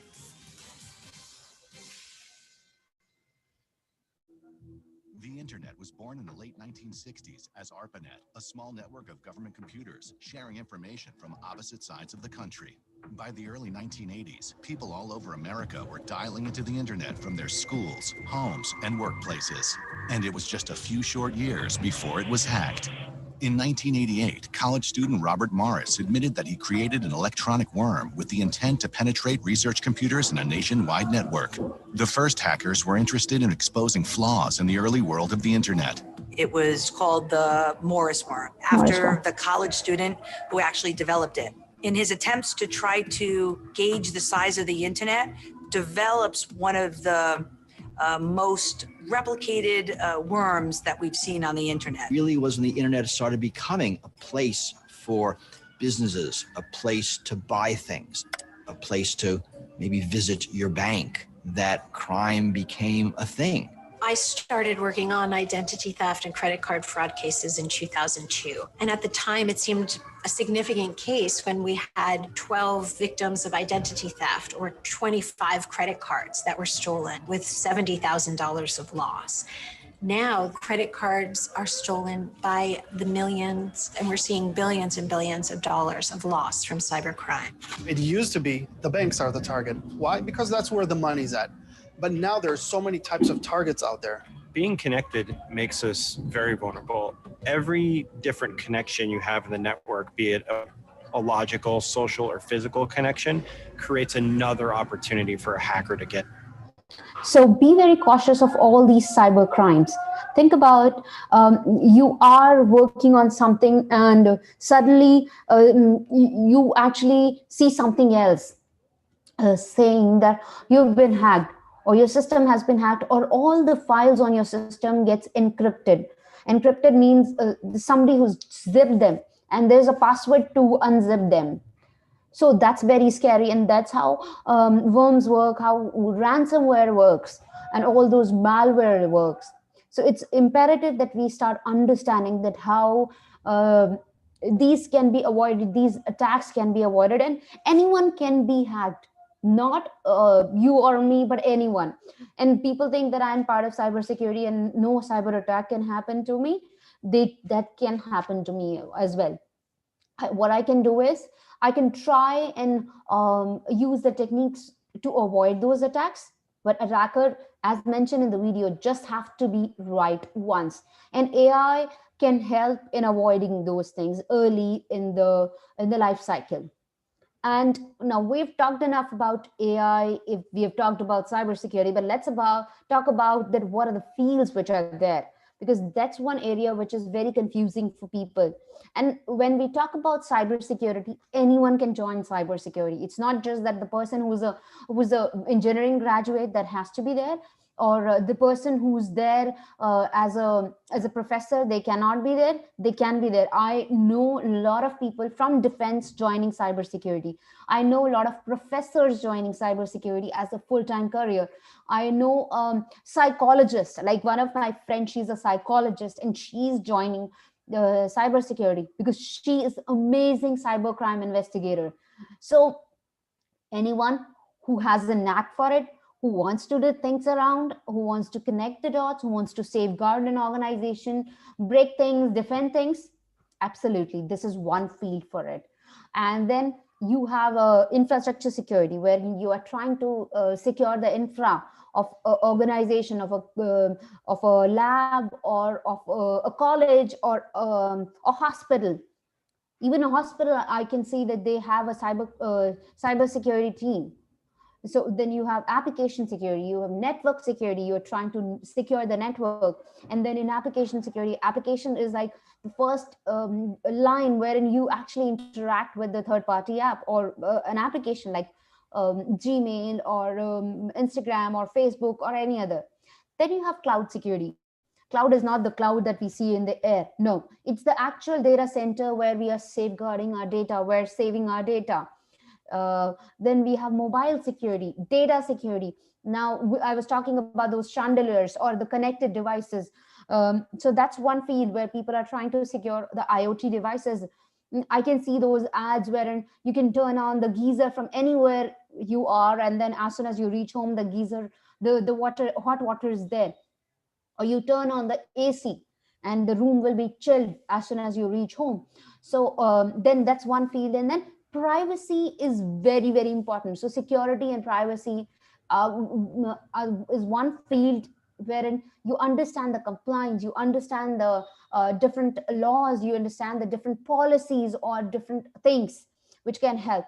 And then you can integrate AI with that. And if I miss out on talking about what what we are working in IBM, so I am basically working as a product security architect, and there are so many things in cybersecurity that we see daily in and out. We talk about threat intelligence, network security, fraud detection, and then identity and access management, safeguarding the identities and whatnot. And I'm sure that when I talked about IBM, why not give you the resources which can help you? And these are all free resources which you can avail. So Security Learning Academy is a website wherein you can get to know a lot about security, like what it is, what are the things, and then security products, different products, and it's free of charge. So you can enroll yourself and get benefited. And then on the YouTube channel, there are so many videos which are there. So I had to say this much. We still have a lot of time. I'm going to stop sharing, and I'm opening up for questions. If you have any questions, do feel free to let me know. You can post it on the chat box, or you can unmute yourself.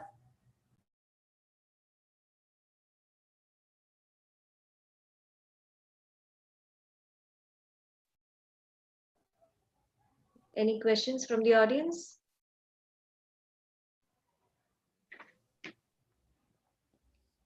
People say I speak a lot, but I'm a good listener. So do feel free to post your questions. And I am like a person who will be there. So till the time you're opening up, and this is a virtual session, but in person, if I am there, I will stand there for 5-10 minutes, and I don't get scared that if somebody is not asking me questions, I'm going to wrap up. No, I'm going to wait for your questions. And especially these things create curiosity. So do ask your questions.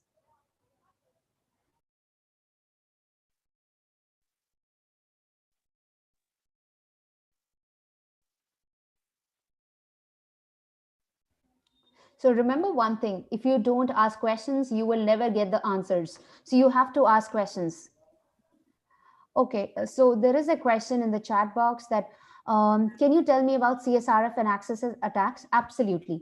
So XSS is nothing but cross-site scripting, and all these attacks happen at the client side because scripts run on the client side. So if an application, let's say Facebook or any other application where you are interacting, or even your college website, which accepts input from the user, like you are a user for that application and does not validate, you providing a script, and then website accept it and then give you the data that you needed, like you wanted some sessions, you wanted some other information from that. That's called cross-site scripting. And CSRF, I will explain you in an example. So earlier what used to happen, the bank generally sends us email. So when you receive an email from bank, you tend to respond to it. So people, what they did is they became innovative. They started sending phishing emails, and they those emails used to look so legitimate that people believe that yes, these are the things that could be there. So now when that's there, what can be the issue? So if there's a malicious person who's sending the email, and we generally tend to miss one alphabet here and there, like just one alphabet in your email address, and nobody would realize because just one alphabet. So that email looks legitimate. This says that there is some problem with your email, you need to change your password, or you need to check and update your details. I will be like, okay, I need to update all those details. So let me take a look at it. And as soon as you click on the link, that link is not your link. The way, the example that I told you in phishing. So as soon as you click on the link, it actually asks me to log in. I provide the username and password, and there is a script that runs and sends the credentials to some other server. So if your application or website is vulnerable to XSS attack, so CSRF attacks are generally possible in that. Another thing I want to add for students, I have a YouTube channel. I will share the details in the chat box. What you can do is I create short videos for students specifically because these questions come to me very often because I'm part of OWASP and people think that I work on these projects. So I don't work on the different projects, but I work on the global board, and we work on the strategies. But I make sure that anything that I have knowledge on, I keep creating short videos for the students and the projects that can help students grow their skills in application security or the different aspects of cybersecurity, so that as soon as you come out of the college, you understand that these things are there in the corporate world. Now, why? Because when I passed out of the college and joined the first organization, I was like, this I never learned in the college. So college teach you the whole physics of it, but then the practical things you do it in the office. So when you are in the college now, I know that the professors have become so much aware about all these things, and when they talk at different conferences, when they talk about all of this, it makes me feel so happy that I wish that all those professors would have, like the kind of professors now we have, they are so much aware about the different nitty-gritties, that those things should have been there for our professors also. So let me just post it to you so that you can actually take a look at it, and feel free to share your inputs, that what you feel that yes, there's something more that you needed, or if I know, absolutely I will create a video and share it. If I don't know, then I will make sure that I will get some answers for you, because there are so many amazing people out there who are ready to help you. And professors are the people who are actually the guiding lights, mentors, who actually shape your career. And the ones I had were the amazing ones, and they shaped my career for who I am today. So thanks to all the professors, and I'm really glad to be part of the conference. And I'm still here. I'm still waiting for the questions. Yeah, we have a message from Radha Gupta ma'am. She says it was a very nice and informative presentation. Thank you, ma'am. Any other questions?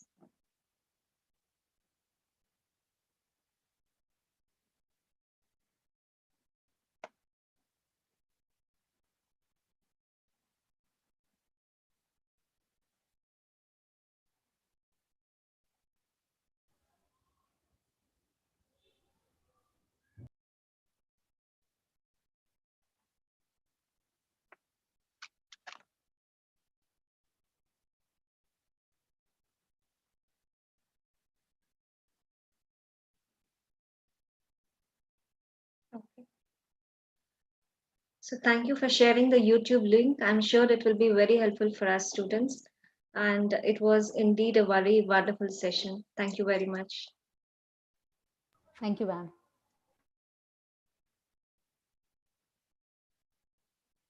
We have another message from Ms. Soumya Ram Mohan. She says it is an excellent, simple presentation.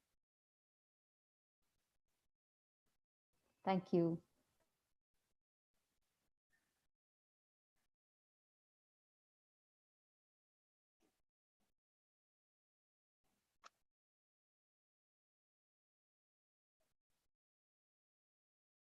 Okay. Thank you, ma'am. Thank you for your words of wisdom. Thank you, ma'am.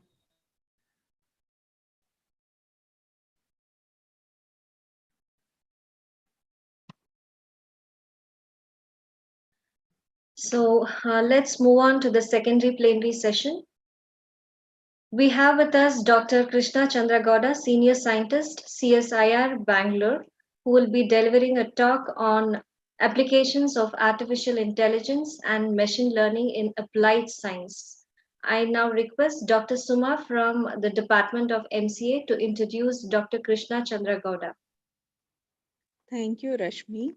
It's my privilege to introduce Dr. Krishna Chandra Gowda as a principal scientist at CSIR, 4th Paradigm Institute, India, and as a honorary scientist at University of Liverpool, coordinator Academy, Scientific Innovative Research, and as a Board of Studies member of MCA Department, Anand Sagar College of Engineering, Jain University, Bangalore, and a faculty of Academy of Scientific and Innovative Research, member of Ministry of Earth Sciences, Government of India. Sir has been awarded with CSIR Raman Research Fellowship and a prestigious INSA EMSR Fellowship from Indian National Science Academy. On behalf of the Anand Sagar College of Engineering, we welcome you, sir.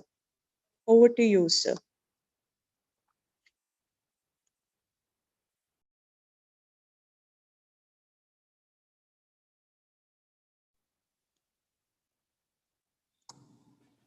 Hi, am I audible? Yes, sir, you're audible. Yeah, so now I have to share my screen. Okay, so good morning all. I am thankful to the organizer for giving me opportunity to share some of the work what we have done and everything. Slide is visible now? Not yet, sir. It is shared. Now? Yeah, it is visible. Visible? It Is is it full visible. screen? Yes, sir. Okay, so actually I take the liberty, I will be sharing because it is the third day, and since last 2 days you are hearing about so many things about artificial intelligence and everything. So I thought let me show some of the work what we work for the societal application. Okay, is it visible? Hello. It is visible, sir. Please continue. Good. So coming to the main point, the disclaimer, some of the content in this presentation are collected from information available in the internet and also, so therefore we thank all the authors whose contribution has been taken as input either from internet or in person for making this presentation more comprehensive for this conference. And special thanks to some of my colleagues also. So this is the good news I just got today morning, that is a breakthrough optical sensor mimics human eye, a key step toward better artificial intelligence. So there is a researcher at Oregon State University. They are making key advances with a new type of optical sensor, which is more closely mimics the human eye ability to perceive changes in its visual field. It just published yesterday in Applied Physics Letter.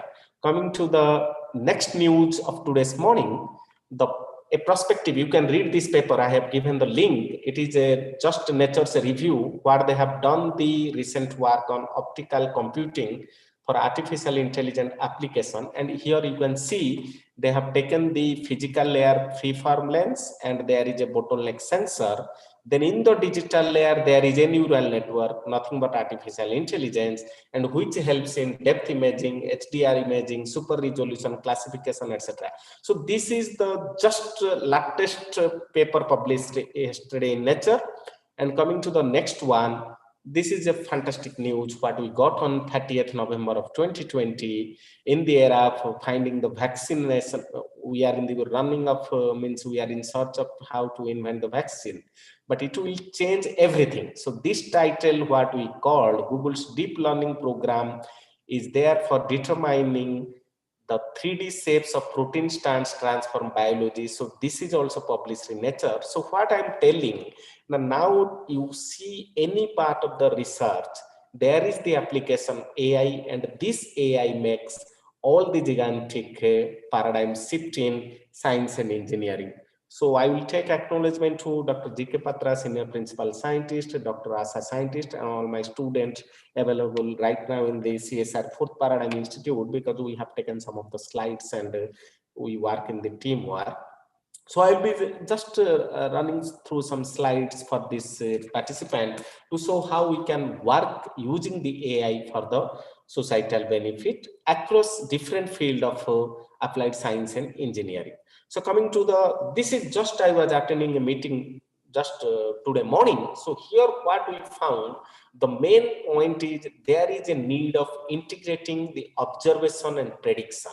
For example, people think artificial intelligence means prediction. That's good. But there is a need of observation feed into prediction, and prediction validation against observation. Therefore, this was a meeting going on with the World Meteorological Organization today. So what I presented here, now there is a standing from operation, where you take the operational monitoring network. Let us consider the weather monitoring network. What is the temperature in Bangalore? What is the wind velocity in Hyderabad? So you take the operational monitoring network, what I am showing in the top left, and there should be a data sharing policy which should go for the operation modeling, assimilation, ensemble, forecasting.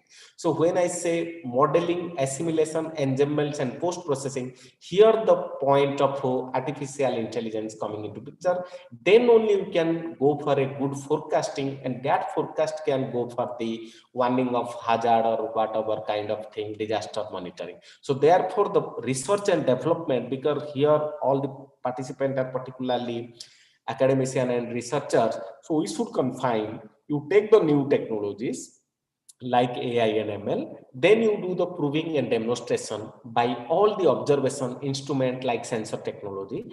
Finally, you have to do what we call the observation should give new science understanding. I have written in the center. And finally, there is a need of assimilation, and that assimilation will go for the research of different modeling, what we used to do with physics-based modeling, what we call parameterization, and all these new what we call hybrid kind of thing, data science modeling and physics modeling can do the justification for this operational monitoring network, and in turn which will improve our prediction kind of thing. So now coming to the main scale. So this is what we predicted on 4th December 2020, the number of cases of Bangalore COVID-19 cases will be. So today is 9th December. So our prediction was it will be around 3,76,288. I think today this red color shows 3,75,163. This is yesterday's report. So by today, so yesterday we predicted by 8th December it will be 3,75,000.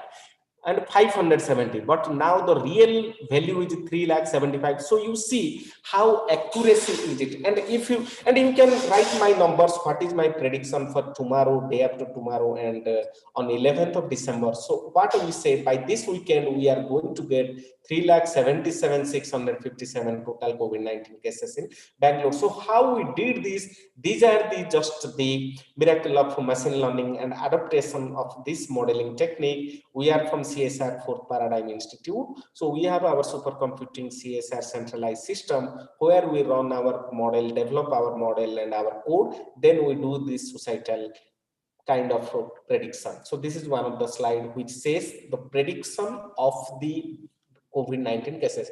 So if you come to the emerging technology, why my slide says today it is about societal application, you take 10 essential technologies starting from IoT, Internet of Things, then you go to genetics. When you talk about this vaccine and everything, there is a need of this genetical engineering approach. So now it is the age of drone technology, whether you take agriculture sector, if you take the IPL or cricket match live, everywhere there is a technology of drone concept too. And everybody, all of you know about the blockchain technology is the main technology now which going to drive future. Of course, we are already in the era of big data, this augmented reality, 3D printing, virtual reality, and this is augmented reality which comes connected by 3D printing. Of course, it started with this artificial intelligence in left button. So these technologies will become the building block. Therefore, as all of you may be computer science and engineers, so better to keep in mind that we should work something for these emerging technologies because the era is already being started. So coming to the quick highlight, if you see whatever you have done in 2-3 days, I think you know the machine learning. This is basic, no need to tell everything, but you know machine learning is nothing but which gives computer to ability to learn without being explicitly programmed. So this is a labeled data on the top half where it gives the machine learning algorithm, and this part is called the training part. But in the prediction part, what we called or what we need, we depend upon machine learning basic. You take the method that can learn from and make prediction on data. So you take the data, you do the learn model. That is nothing but you have to write the machine learning algorithm. Finally, it gives you the prediction. If coming to then what is that learning? So this is for the young students. So you can see you should be familiar with some of the learning technique like supervised, unsupervised, and reinforcement. So supervised is nothing but it is the labeled training set. What means like email classification, already labeled emails, which is in your inbox, which is spam, which is everything is called supervised. But if you go to unsupervised, you have to discover the patterns in unlabeled data. For example, we have to cluster similar document based on text. So which is a hot city, you can take cluster one. Which is the city which receives more rain, you can cluster another. So these are called unsupervised. Then coming to the reinforcement learning, here we should learn to act based on feedback as well as reward. For example, learn to play Go, reward either win or lose that. So you can see the bottom shows classification, which is kind of anomaly detection or sequence labeling, which is class A, class B kind of thing. Then the main heart of all this learning is the regression. And of course, there is a clustering what I showed in right hand side. But if you come to the challenge, the most machine learning method will work well because of the human designed representation as well as input features. So therefore, machine learning becomes just optimizing weight to best make a final prediction. So when you want to apply for societal benefit, you should be very clear and very challenging task that it should need the optimization of weights. Therefore, here what we see, you take the machine learning in practice. So left side I have written describing your data with features a computer can understand. So that needs the domain specific, which is kind of you should have a domain. For example, I want to apply, you are a computer scientist, you want to apply AI into medical field. So you should take a domain specific, a surgeon, a researcher, a doctor kind of thing as domain. You want to implement it for agriculture field. So you should speak with a agriculture scientist. So they are called domain specific. And then only you can do our learning algorithm, which is nothing but optimizing the weights and features. So these are the basic fundamental and basic written rule for machine learning challenges. So then another thing people speak about deep learning. Then what is deep learning? So it is nothing but machine learning subfield of learning representation of data, which is exceptionally effective at learning pattern. But deep learning algorithm always try to attain to learn the representation by using a hierarchy of multiple layers. So if you see the figure, there is an input car, feature extraction and classification are separated by two arrow marks, whereas that is called machine learning, and finally it will say whether it is a car or no car, that is the output. But if you come to the deep learning, here what we do, input is the car, but here feature extraction and classification are combined here, and then only it will tell you the output. Therefore, if you provide the system lots of information, then the computer or the system will try to begin to understand it and respond in useful way. So this is kind of what is the DL, how it is different from ML. So if you call why this deep learning is useful, because whatever prediction I showed you, COVID-19 we have done using deep learning approach. So if you see the DL, why it is useful, the manually designed features are often overspecified, incomplete, and it takes long time to design and validate. Therefore, always it is very good to do or use the learn feature, which are easy to adopt, fast to learn, etc. So therefore, what we use the deep learning, which generally provides a very flexible, universal, learnable framework for representing world, visual, and linguistic information. And another benefit is it can learn both unsupervised as well as supervised. And it is also effective end-to-end joint system learning. And also it utilizes large amount of training data. Therefore, when you advocate for deep learning, you should learn that deep learning based models are outperforming other machine learning technique in speech and vision than the what we call NLP. So this is the structure. So upper layer is deep learning, medium layer is machine learning, and artificial intelligence technique which enable computer to mimic human intelligence. So therefore the deep learning is very important, which is subset of ML, which enables machine to learn, train, and perform tasks by themselves by exposing on self-learning on multi-layered what we call neural network. Neural network we are studying since last 20 years, but now how to use that and how to expose them on multi-layered neural network, that we call deep learning. So if you see, these are different kind of generation based rule. This is first generation where people manually create a rule. If you come to the second generation simple machine, here what happened, the dominant form of today is simple machine learning, and simple machine learning use statistical method. Therefore you should be good in at least minimum statistical methods, because that statistical method based algorithm will use for making decision about data processing.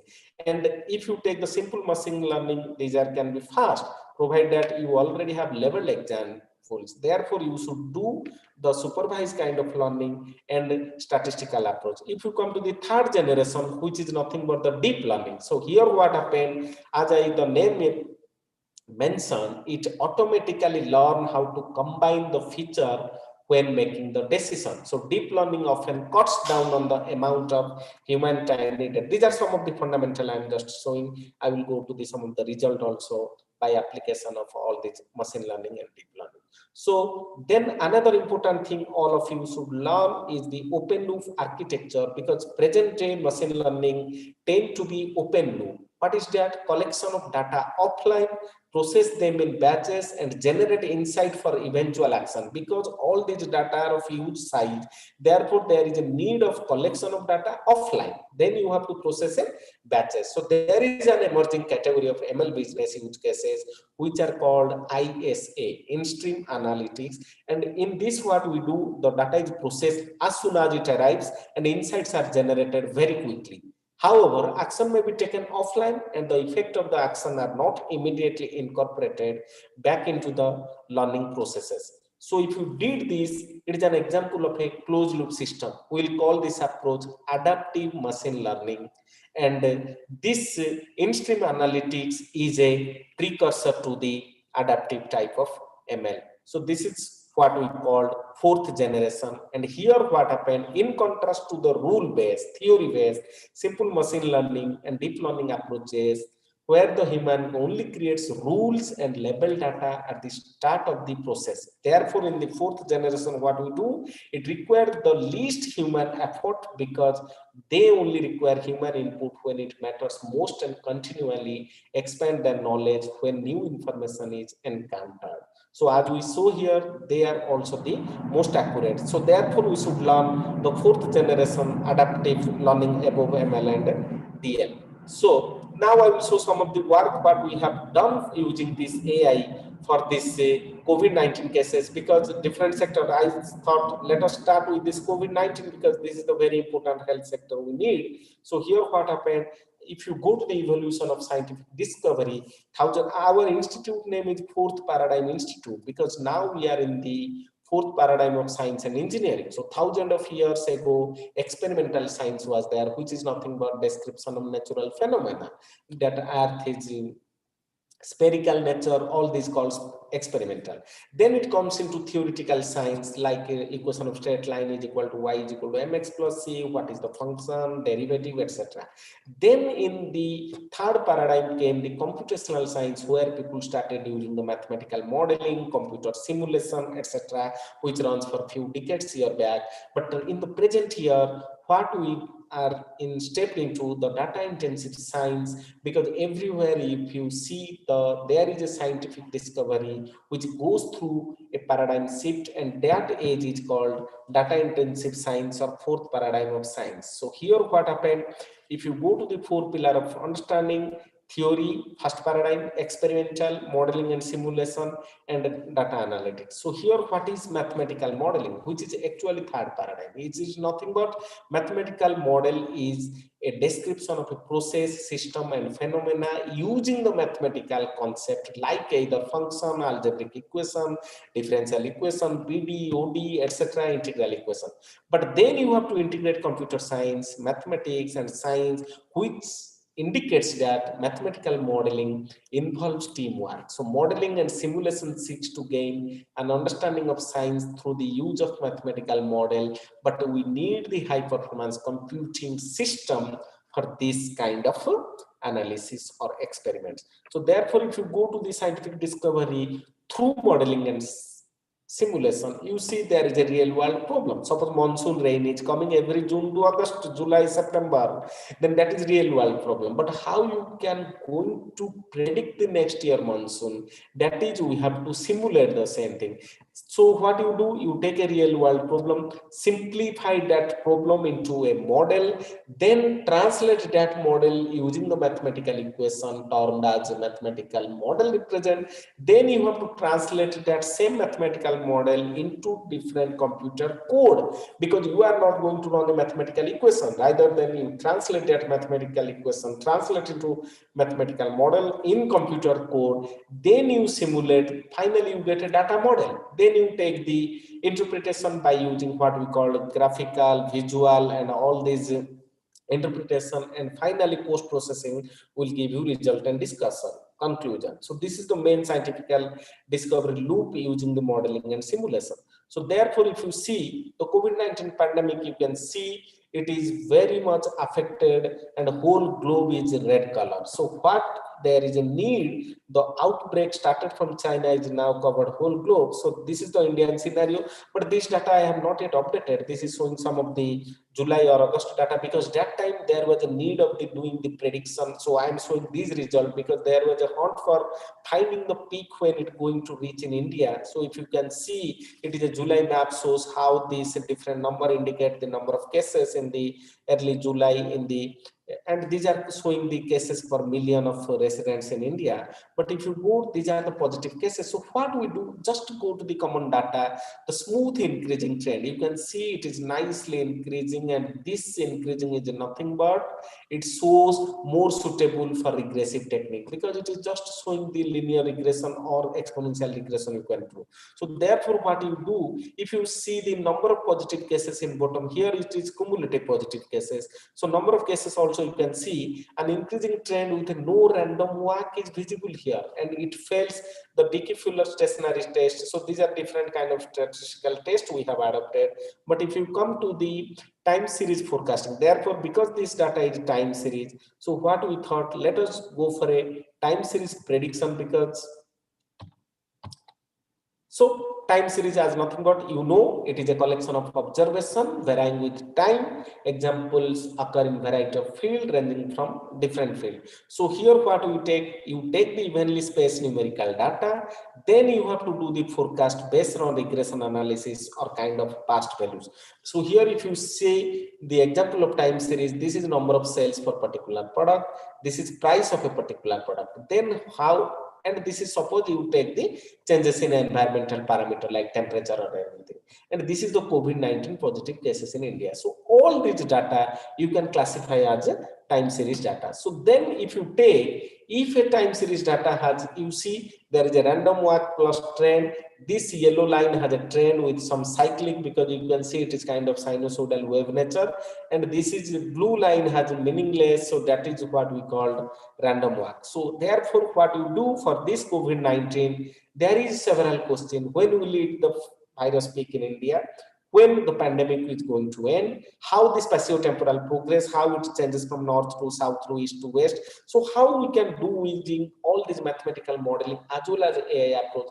Therefore, very obvious question and answer is the regression approach. So regression approach is nothing but we studied in school, college, that curve fitting of coronavirus cases. So therefore, what we did, we have tried to see whether it is fitting exponential curve, polynomial curve, or auto regression kind of thing. Then what adopted, because once we have data collected started from March, but by the time it is July, August, September, we have enough data.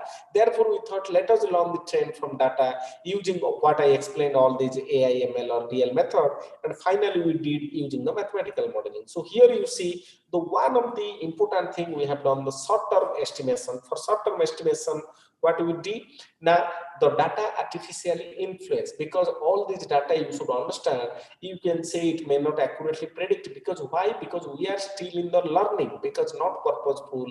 The changing guideline by ICMR time to time, reporting policies also by different state is different.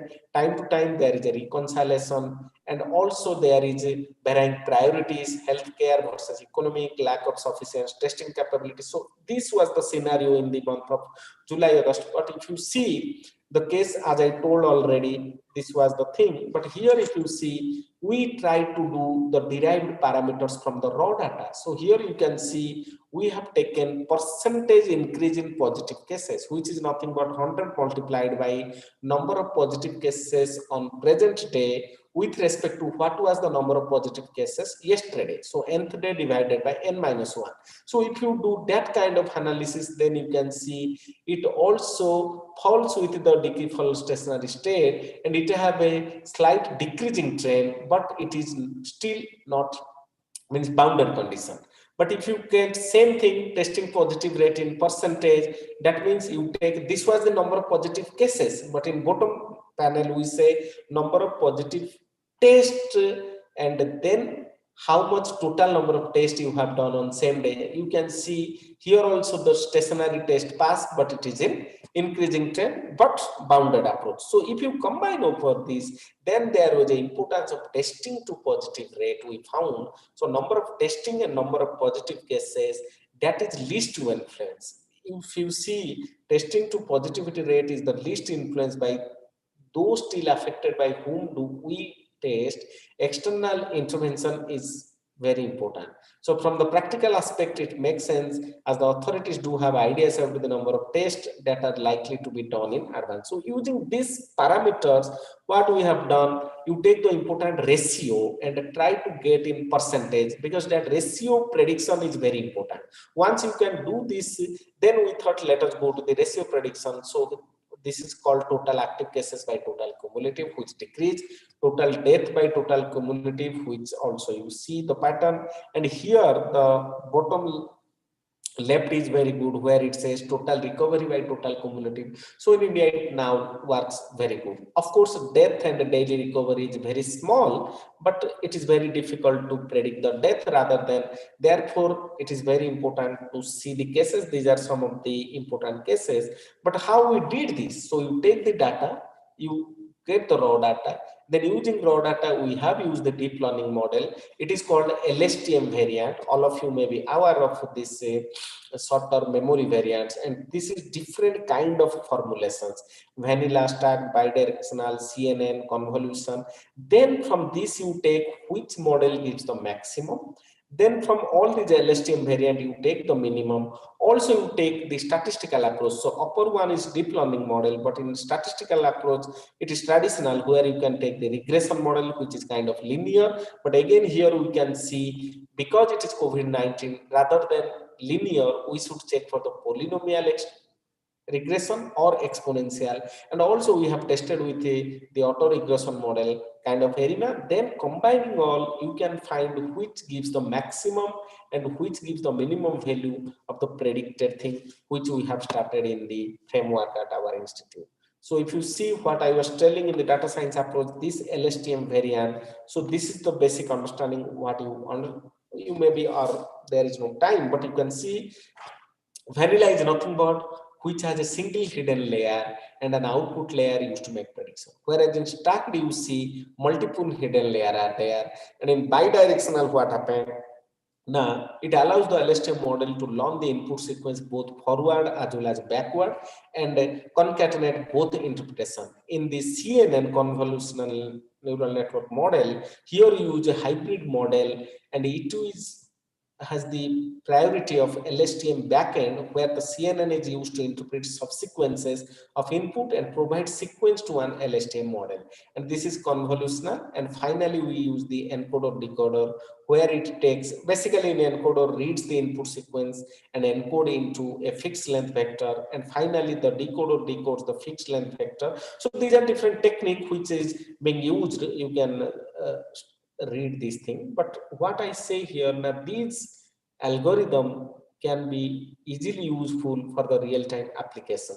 So here you see the input get, forget get, new memory. So using all these things, we have done the different modeling in data science approach. And here what I am showing, the colleagues have done the multi-model hierarchical ensemble technique. So here you can see layer one is multivariate, multi-model but with univariate, and layer two you have taken LSTM1, LSTM2, LSTM. Then you take the ensemble average of LSTM, and then you have gone for the prediction. Using this approach, these are different prediction what we made. So this is, for example, May 2020 to July 2020, and you can see what is the error in percentage in our prediction error. And you can see the exponential is the green one, which just error goes up to 20, then it reduces kind of thing. Whereas in polynomial, it is bidirectional. In the May 2nd week, it was positively error, whereas it is reverse in May 3rd week and June 1st week. Whereas if you see the LSTM, it captures very well, and you can see the prediction which are done as a block of 10 days, and it is showing how the data science approach has captured well of the model. And this is another date we have done.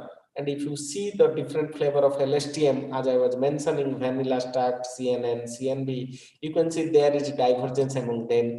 Therefore, we have to go for the ensemble approach, and we are still evolving, and we have to improve our prediction capability by optimization techniques. And these are total number of cases again where we have predicted testing of positive ratio as the predicting parameter kind of thing.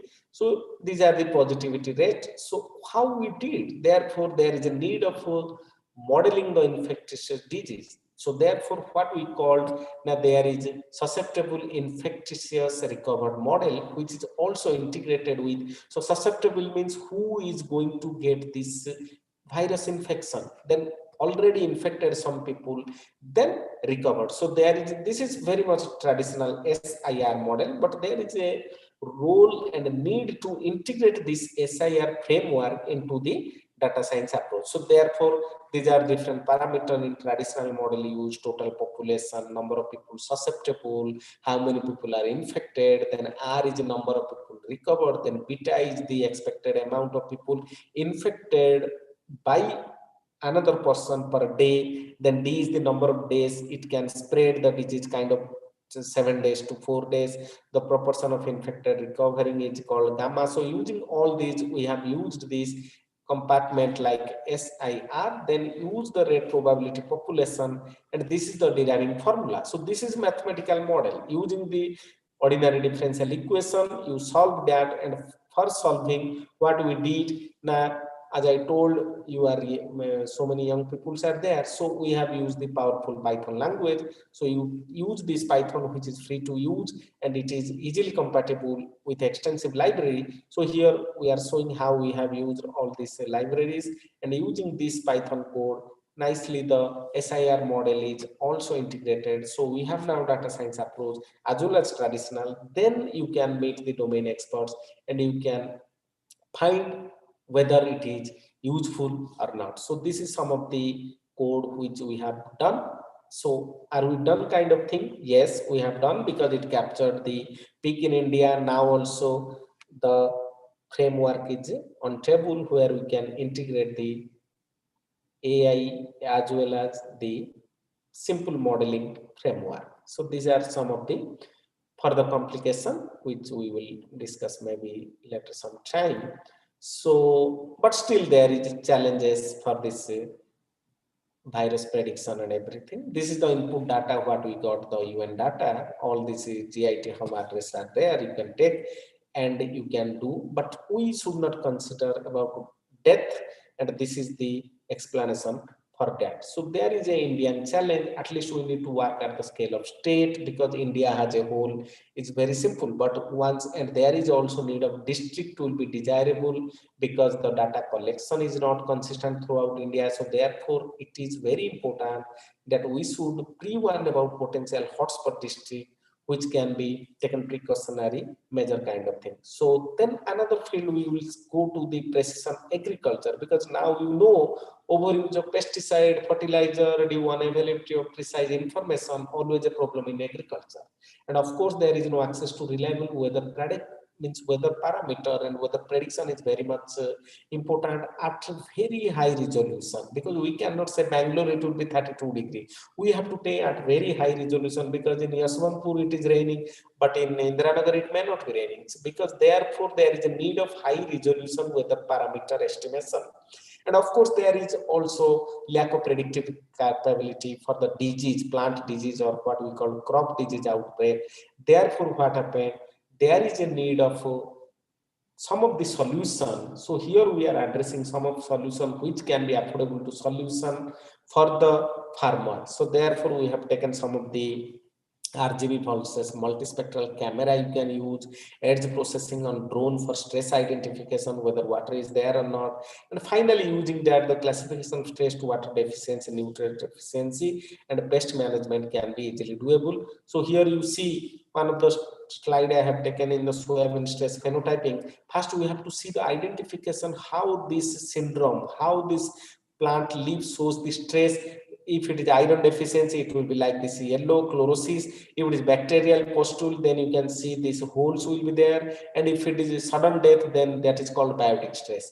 And these are identification. Then you have to do the classification. So if no stress, it is nice greenery. So you have to do the image processing using the AI algorithm. And this is moderate stress, and this is the completely stress, means third one. Then you have to see how many percentage, you have to quantify kind of thing, what we call quantification. So you see this is 0.2% severity, this is 17.8%, and last one is 98% to severity, close to death kind of thing. So how to do that? There is the integral approach. You take the weather data, what is the atmospheric temperature, rainfall, humidity, wind, etc. Then you take the stress image collected by drone or hyperspectral images. Then you do the stress severity database. Then using that, you have to train the data itself, and all this ML and DL capability will give you the early stress prediction that this leaf or this part of the plant is going to affected by this, and severity is now 5.3%, so that farmer can take precautions against this stress kind of thing. So here what you see, the easy example is the image processing. So you take the deep learning approach. It is nothing but seeks to learn rich hierarchical representation. So you get the feature extraction. So this is a low level feature, this is a mid level feature, this is a high level feature. By considering that, if you see, you have to increase the level of abstraction. For that, you have to do image recognition at pixel, edge, text on, motif, part, object, and then that will translate. So how to do that? Using this learning kind of thing. So here I'm showing some of the example of CNN and sequence modeling, and it is sequence modeling uses basically the RNN, but in CNN you can see here input can have very high dimension. So what I'm just going through here, using all these type of neural network, as I told again, CNN has three stages. One is convolution, next is non-linearity, third is pooling. So using all these, finally you take the multiple convolution, then it will give you the non-linearity type of approach, both tan hyperbolic and ReLU.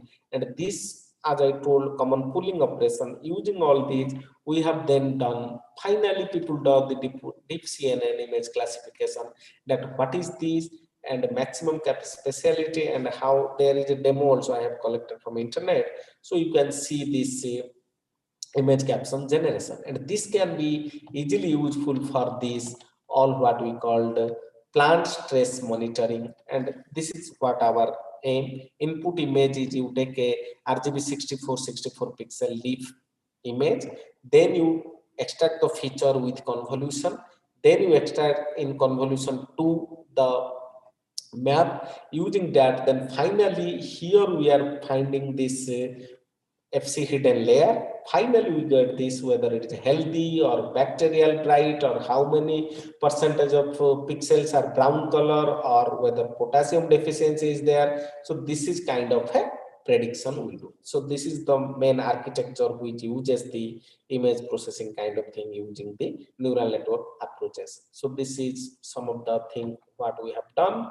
Then as I told, in time series, the spatial data is the trend, and whether it is cyclical, seasonal, or irregular.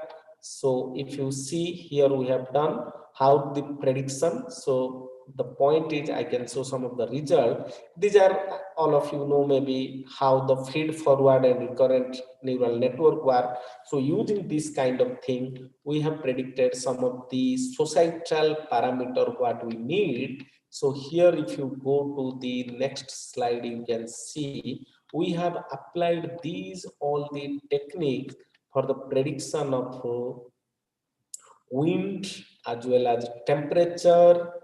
So let us come to wind. So you know these are the power plants. So there is a need of the environmental pollution and energy crisis, demand renewable energy. Therefore, we are interested in the wind power. So because of wind power, how to predict that wind power generation, we have used the same technique what I was explained, used for the COVID prediction. So long short-term memory. So as a computer scientist, we have our algorithm. Only need is you use the different sector data and you derive the prediction for that. So here, if you see, you can take, this is RNN, or this, there is no time to show all this, but I can say here our final result. So this LSTM where we have taken. So what we did now for prediction of wind speed, we have taken 30-minute data, suppose 6-year data we have taken. So we have used some of the 4-year data for training and 1-year data for validation or running the model. So you have taken input temperature, humidity, wind speed at a location. Suppose Bangalore is there, one city in South India, and output is the wind speed. So if you take all these LSTM algorithm, as I told, temperature, precipitation, wind velocity, and humidity, this LSTM what I was showing you, it is at a standard. But if you go to the multiple time step at T1, T2, T3, then using that, what this is already published in Bulletin of Atmospheric Science Technology, and you can see this is the long-term average velocity of wind over Bangalore. This is long-term average, means January 1 to December 31st. You take average of 6-year data, it is there. This is the wind data we have collected using our own measuring tower available in the Elehanka in Bangalore. So you see, then you take all this prediction. So using prediction, when you plot that observed and predicted, prediction using 4-year training for 5th year against the observation of 5th year, you can see the correlation is comes 0.26, but this is at the station Delhi. For LSTM1, LSTM2 it is 0.2, whereas for LSTM4 it is 0.8. So it indicates we have to use this ensemble approach which predicts and the correlation is about 84% for Delhi. And if you come to the Bangalore, you can see it is coming about to 92%. So that means the prediction of wind speed ahead short term is very much accurate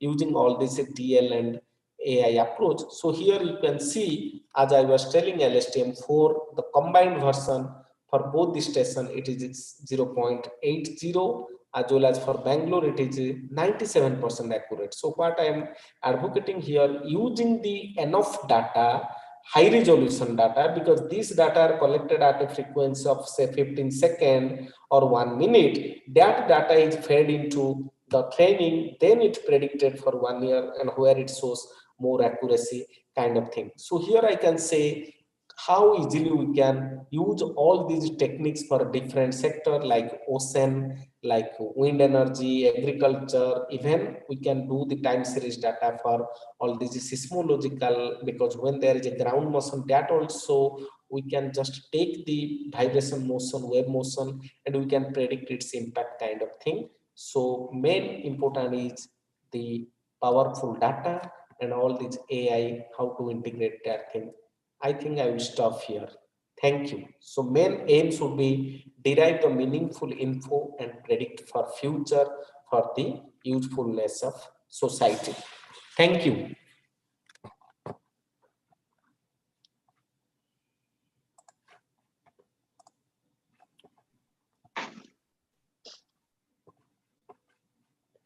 Any questions or suggestion or feedback?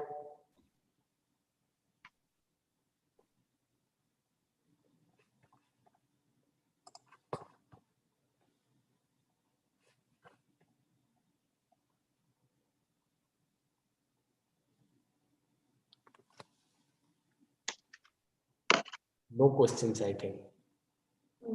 Okay, it's good to live in the era of data and AI. Anyway, my email ID is there. Anybody, particularly for young students, MTech and BTech students and young faculties, anybody, any interested, they can write to us through the Anand Sagar College. Anyway, we have the good understanding and we have the relation.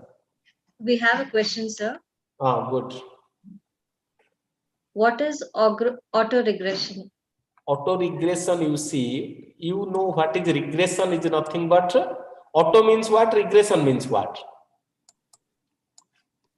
So it is the regression with linear regression with this self data is called auto-regression. Okay.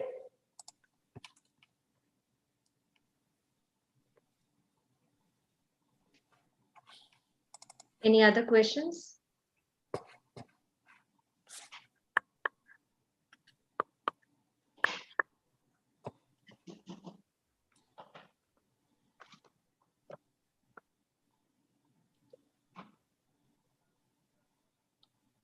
Okay. If not, then I thank you, the organizer, Professor Suma, Professor Samita, Principal of the Anand Sagar College Engineering, for this nice time in December to interact with all of you. Thank you once again. Have a good day. Thank you, sir.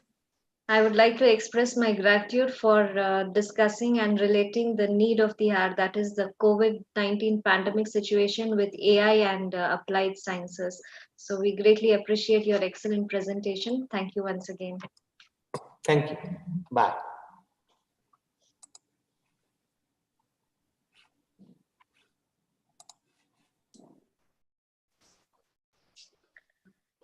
So we are done with today's keynote and plenary presentations. Paper presentations will begin at 2 o'clock in the afternoon, and at 4 o'clock we mark the end of the 3-day international conference with a valedictory ceremony. Best paper awards for all the 11 tracks covered in the 3 days will also be announced. So I invite the audience to join us for the concluding remarks at 4 o'clock. Thank you one and all. Have a great day.